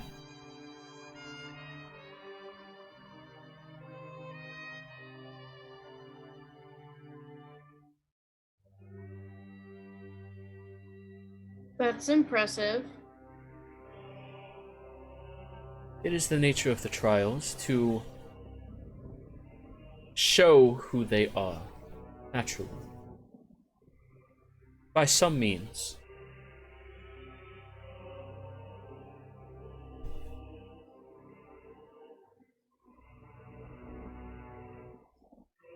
Your friend, as you refer to him, close friend, appears to believe himself some type of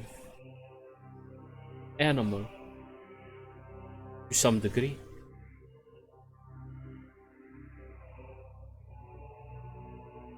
I will admit that is better than being a man.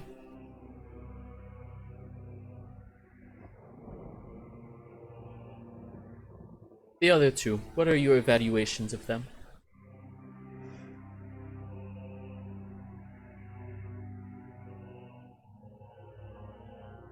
And you may be as brutally honest as is comfortable with you.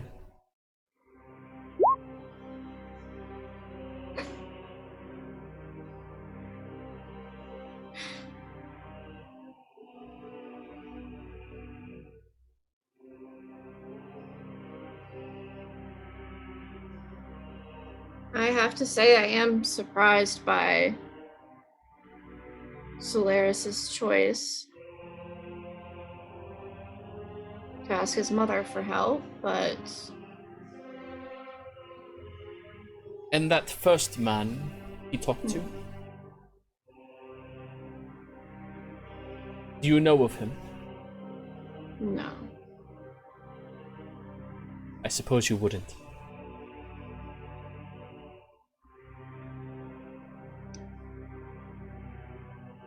However, you did hear his thoughts as to why he chose Gavin. Mm-hmm. That is his Tom Riddle of sorts.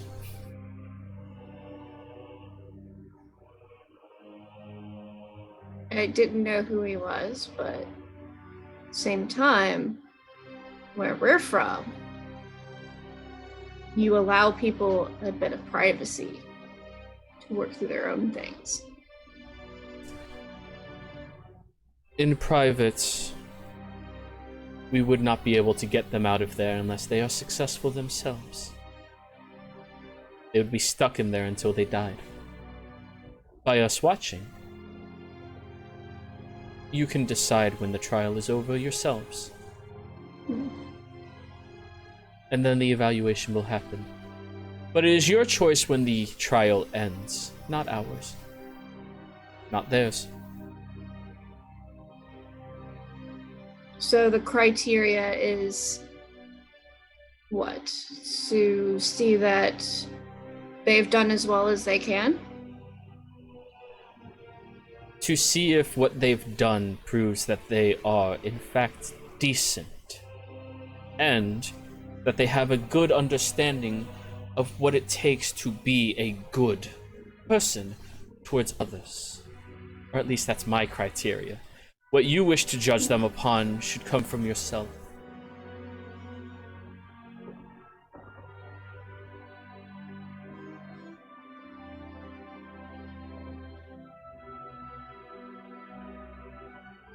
Well, Now, tell me something. She gestures towards Kothar's mirror. Why does he keep staring? Or why does he call upon those emotions? Now, we jump back over to you, Kothar. You've been running as far away as you can, till eventually you drop from exhaustion.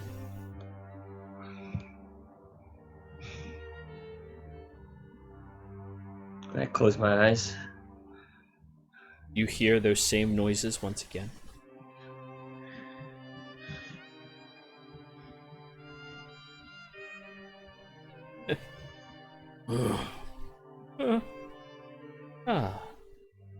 Do they sound like mine? Do the voices sound like me? Roll insight. 15. You're not a terribly charismatic individual. Yes. You do not have a +5 to your charisma. No. I know. Yes. I know. Yeah. Yeah.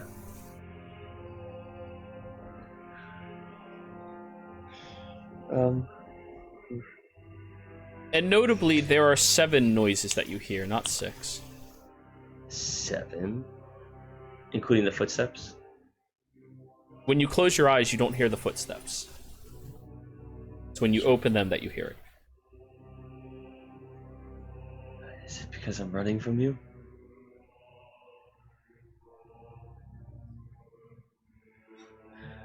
Is it just...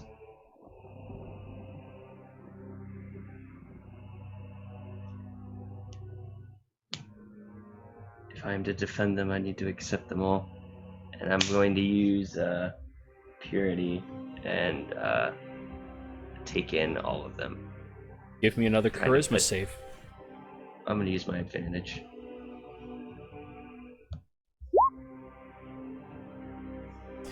And you watch as the ring on his finger begins to glow with a light that pierces through this darkness.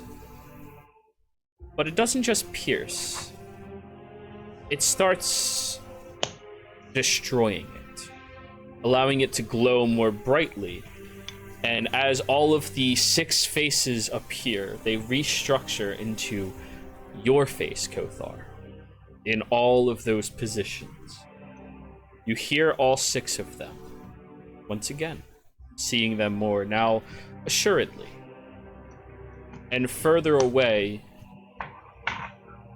you see yourself running. Running from purity. As it is doing that, you focus more on your word. You have to speak the command word. Defend the weak. And as soon as you say that, your body has a slight crystalline glow completely envelop you. And this darkness is expelled, and the running individual gasps and looks back at you. And Alu Regine swiftly steps forward, peering more closely at the mirror. What is the nature of this? Explain now. Oh shit. To me or to Out loud. Kothar does not seem to react to what she is saying. Not all of us are what you think we are. You bring one of the most grandiose destroyers of all time here. Destroyers. I've seen him do nothing but protect those who could not protect themselves. You have not seen him on the field of battle. I have. Not like that. And as you see the shining glow of his entire body become like an exoskeleton around him. Kothar, but 2 feet away from you, the door opens up. I'm gonna go through. Immediately, you see that there are 6 individuals who pull out their tridents, aiming them, positioned directly at you. Some of which are cackling with energy. As Alu Regine raises her hand, wait! Oh shit. You. Your name. Kothar. full name? Oh shit, I don't have a phone. You are the Defender of Purity. Yeah. The Defender of Purity.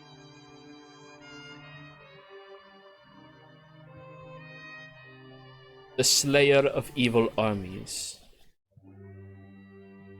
Part The of Shield. the group. The Foreign Trapper. You come here? Why? What business does your kind have here?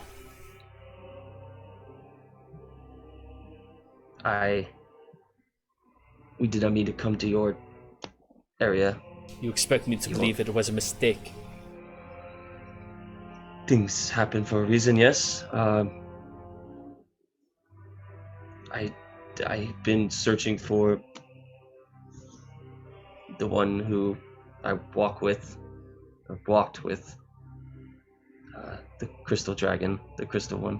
Crystal One is no longer here. I understand that. I just found that out last night. He is within the astral expanse. Yes. She looks taken aback by that statement. And you have no idea what the fuck he's talking about. I'm just sitting there smug as hell, though. Yeah. I'm looking hella rainbow, though. I'm looking hella.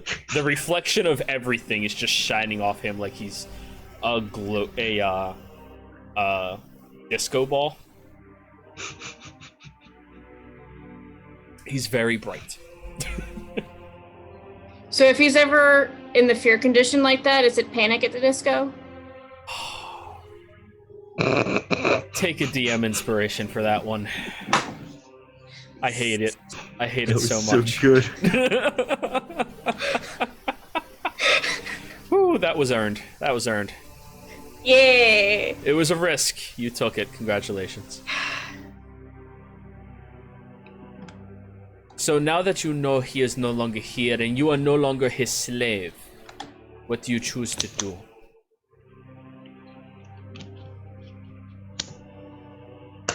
Stay Where? here.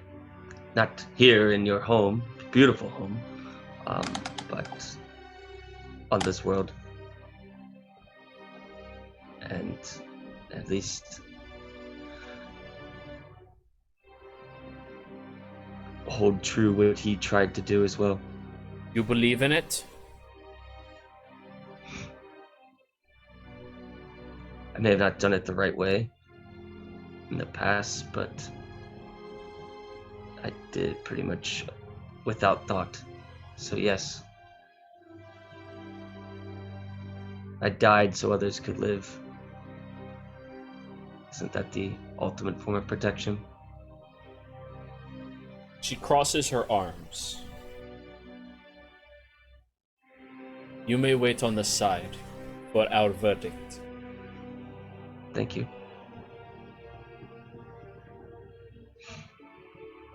As you move over there, you do notice like several of the women are much more timid now that they see you like this, and a few of them are intrigued. I'm noticing people like freaking out. I'm gonna like. I don't remember how to turn it off, so I'm like You can't turn it off. It's on you. Oh no! You are Okay. a disco ball for 10 minutes. Yep. Shine bright like a diamond, right? Yep. Now you're just fishing for it. Now I'm just fishing for it. That was in But my anyway. mind earlier. Solaris, Yes. you raise the note yet again. To whom would you like to speak to?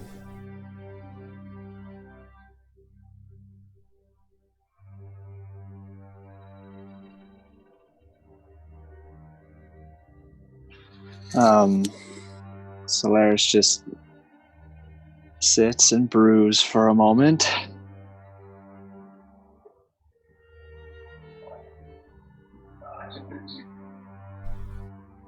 Takes a deep breath.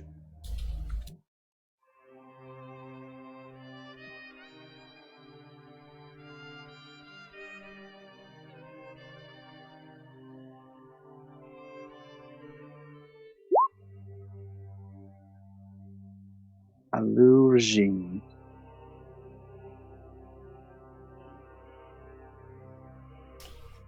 As you ask that, Alu waves her hand, and materializing before you,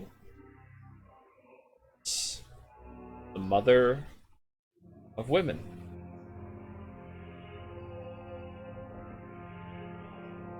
She looks down at you in the familiar way that she does.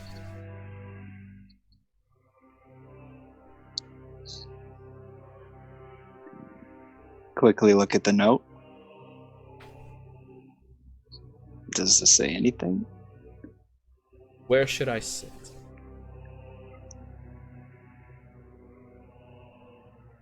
I gesture to the chair across from me. The further one? Please. Yeah, like directly across from me.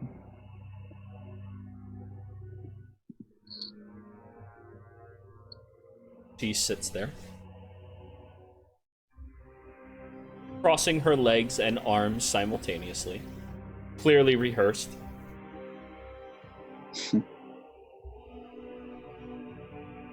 I don't think I have a question, but I don't know what else to do. So, I thought I'd do what I do best, and that is have a face-to-face conversation.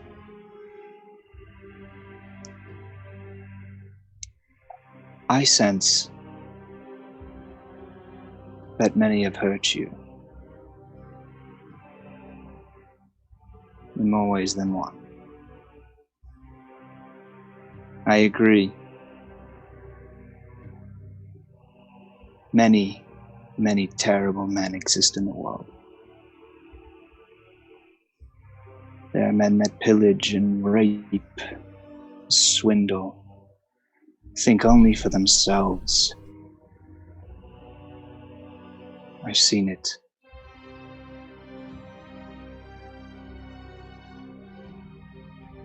I've been in the midst of it.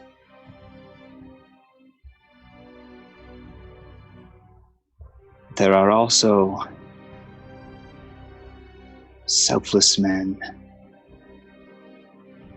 There are also good fathers who care for their children.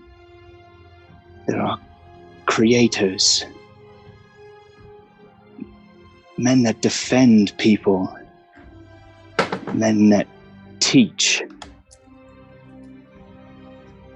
I am a teacher. I like to create. I like to share.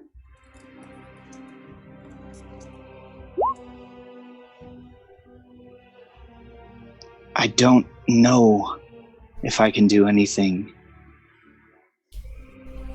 to convince you not to hate men.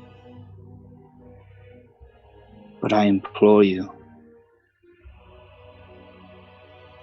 if you have the power to do so,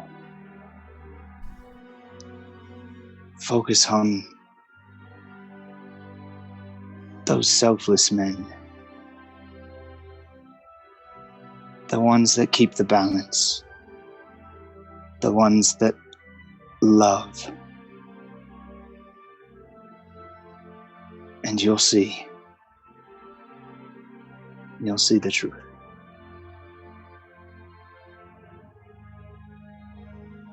She gestures at the note still in your hand. And look. What would you like to ask?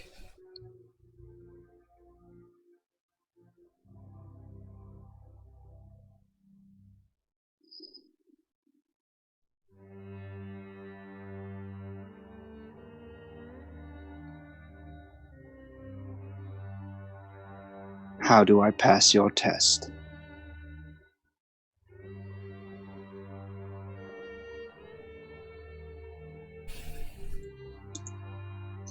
You cannot pass my test and make me believe in the will and the kindness of man. Here. I do not believe in its existence. You passed my test by convincing your 3 judges, other than myself, that you are a good person that deserves to walk amongst everybody and who will prove themselves to not allow those things that you have seen to happen ever again.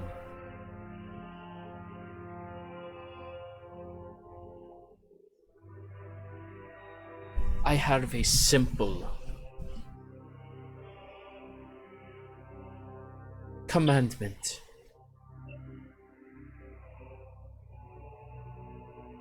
Destroy those that would destroy a family. Prevent those that will harm the weak.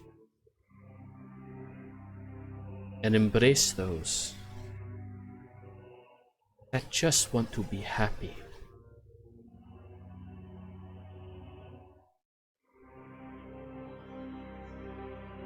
All that follow me know these words and practice these words. They understand the importance of it. They understand the lack of acknowledgement that men give it. If you wish to pass, you do not pass through me, but through them. She stands and disappears once again. Gabriel, back to you. Hello. What would you like to do? Gabriel's just trying to get the board to be comfortable with him, and when he has a chance, get close enough to heal it. Roll persuasion. Persuasion. You've handled the animal well enough that it's okay being a... Oh, As I was saying, Harry 24. it is comfortable enough being around you, but you end up building a closer bond with it. Rubbing along the underside of its very massive snout, sticking to the right-hand side of it, rubbing its ear and the cheek, and as it kind of like starts wearily lolling a little bit, becoming more comfortable, you just rest your forehead against it and breathe in the very beautiful natural scent of this creature. It smells wild, untamed, uncontrolled. It's beautiful. It's everything you've wanted in life. So, you have an opportunity to touch its leg while its eyes are closed.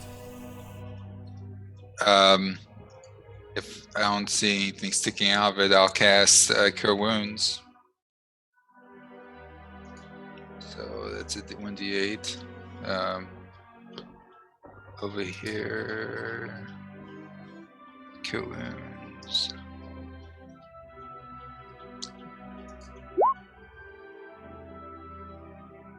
You cast the spell, and you watch as the boar disappears quickly. Sitting in the position where you originally saw it is a naked man. Large, hulking scars stretching all the way across its back, with a lower back tattoo marking it. Wearing nothing but a string connected with 2 pieces of cloth. Shaking there.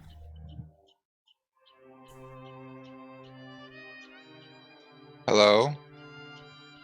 Turns his head over towards you, and you recognize your face. Solaris.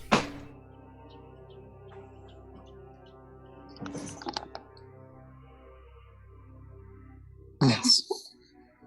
I believe that they've done enough. She turns to you. We end it now.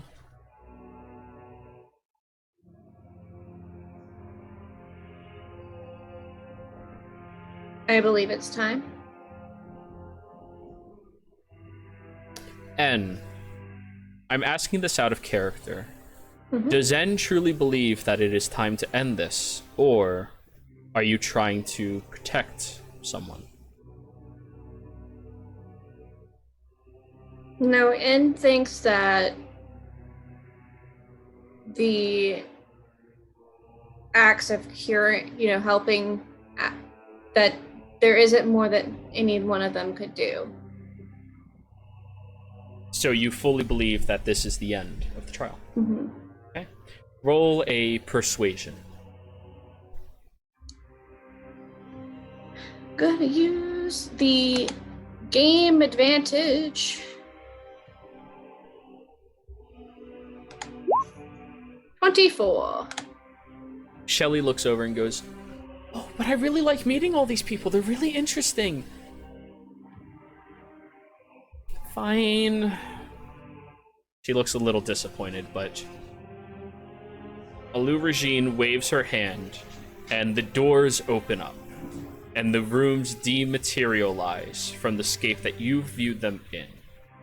Both of them returning to standard-looking rooms, fully enveloped in rushing waters.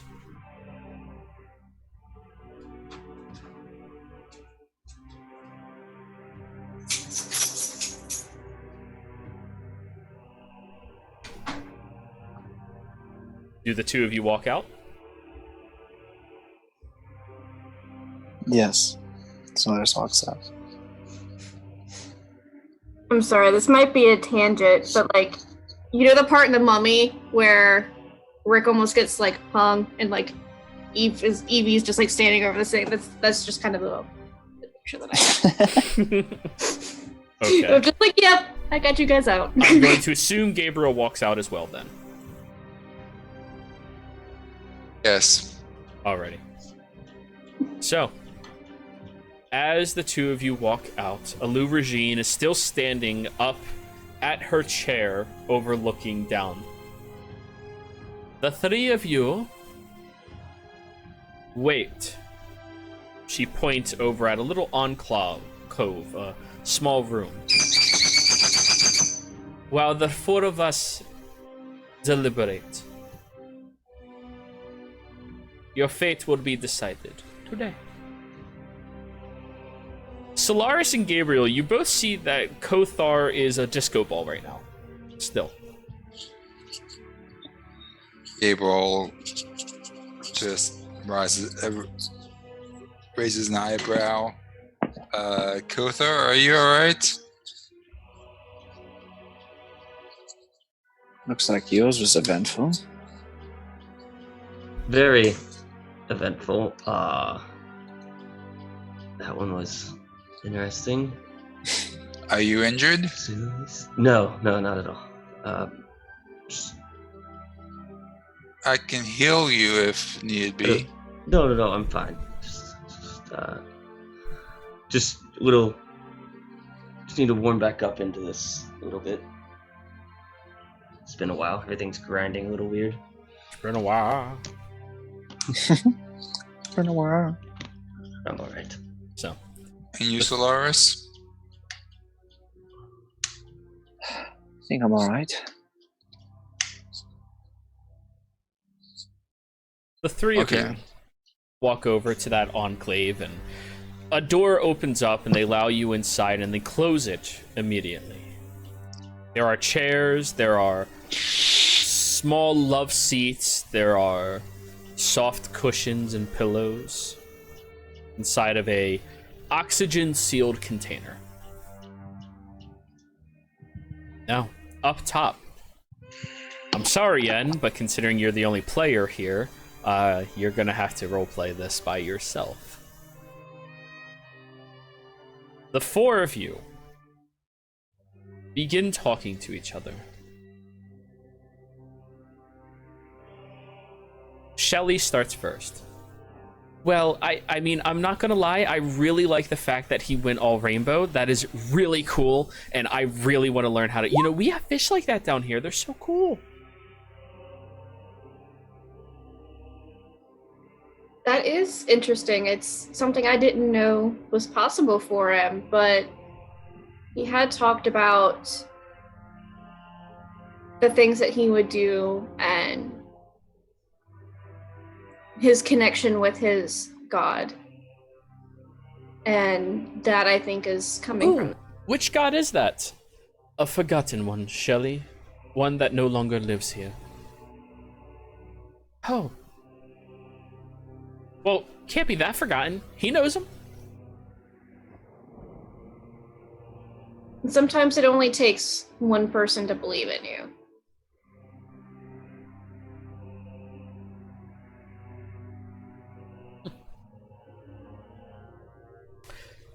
Now, I will not lie.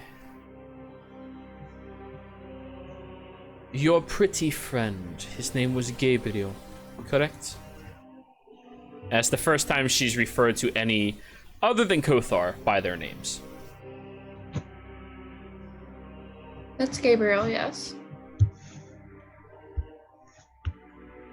He understands the pain that many of us have experienced when not under my barrier.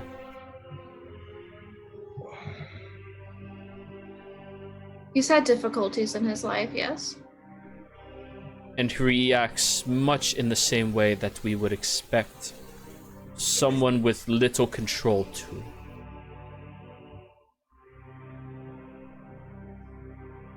I saw a great deal of control.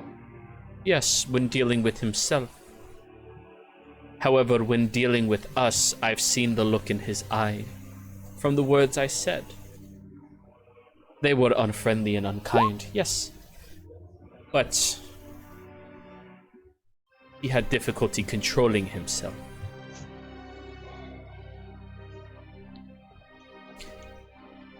I can appreciate his temperament, and with a guiding hand, he may be able to prove himself to not be like filth. Which is the closest thing to a compliment she's given out so far. Well, to me, someone's thoughts, the face that someone makes,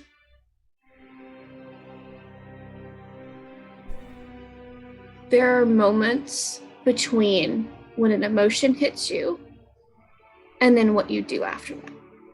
And to me, that's the definition of who someone is. The fact that he's sitting there, the fact that you have been treating him the same way that others have treated him, the ones that you say are the most despicable beings that you could think of, you've been treating him the same way that they have. I have, yes. To see how he reacts. And the fact that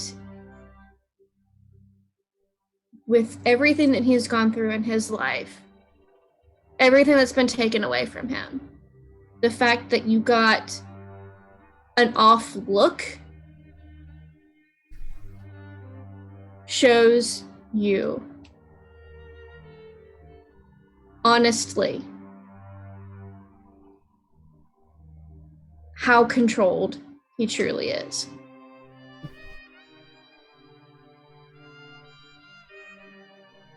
Because while I understand that a lot of this has only happened because we accidentally strayed into your territory, you've reacted to us with a lot of malice. She nods.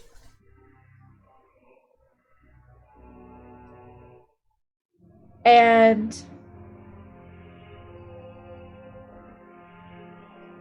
a lot of the things that you have said that you are against, you have treated those men down there the same exact way that you said no one else should be treated. Correct. And what are you going to do about it? Considering that I'm talking back and standing up for my friends in front of a goddess who could probably smite me out of existence right now,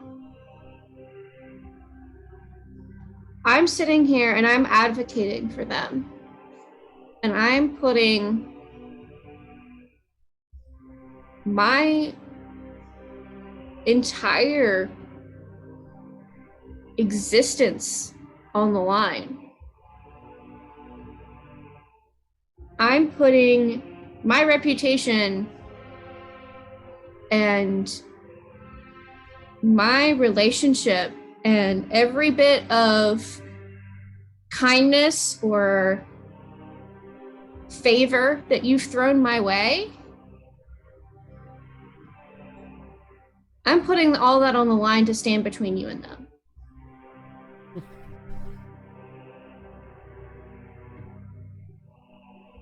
Would they do the same for you? Absolutely. No hesitation. You do not think if you were between the elf and that book that he would not push you aside, cast you away, kill you? He was willing to attack me. And despite the fact that I have been inhospitable, as I admit I have been towards them, one instinct all of us have is to survive.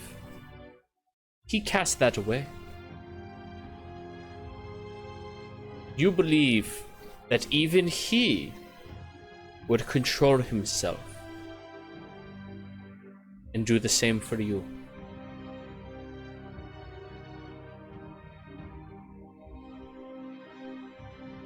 I believe that you provoked him.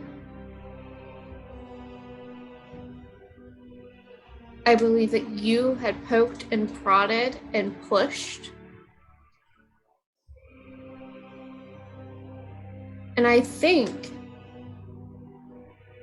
honestly, in a snap decision,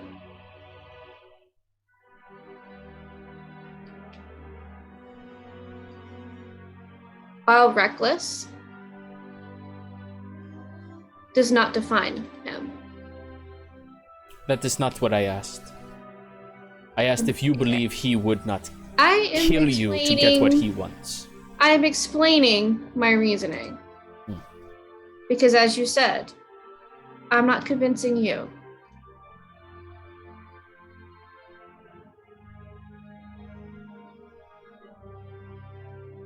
I think that in every moment, I mean, in every lifetime, there's a moment where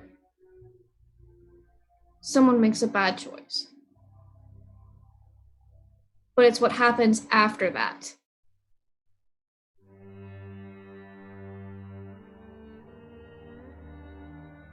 So no. I believe that Solaris would not have pushed me aside. Roll persuasion.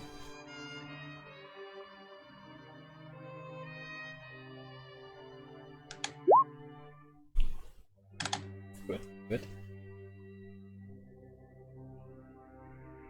Well, I believe that is what is going to kill you in the future. That is your choice to make, daughter. Or child. I apologize. I feel like that is more condescending.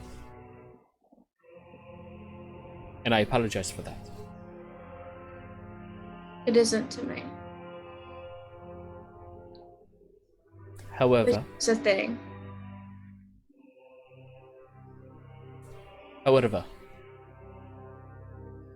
if you are willing to take these responsibilities onto yourself, act as the guide to prove me wrong, I would encourage you to do so. People in my domain do not speak back to me, ever. Not that they are not allowed to. They don't do it because they are afraid of me. You understand that if I wanted you dead, you'd be dead. But I do not want any of my children to die. Not when they can be safe. So, Shelley. She turns and looks at her, and Shelley looks between the two of you. Well, are you gonna tell them? Thank you, Shelley, for bringing it up. N. Rowan. The first individual that your friend summoned, that he wished to speak to,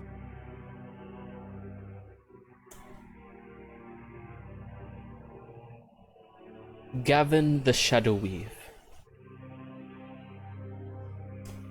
also known as the one who stole the heart of the storm, and my ex-husband.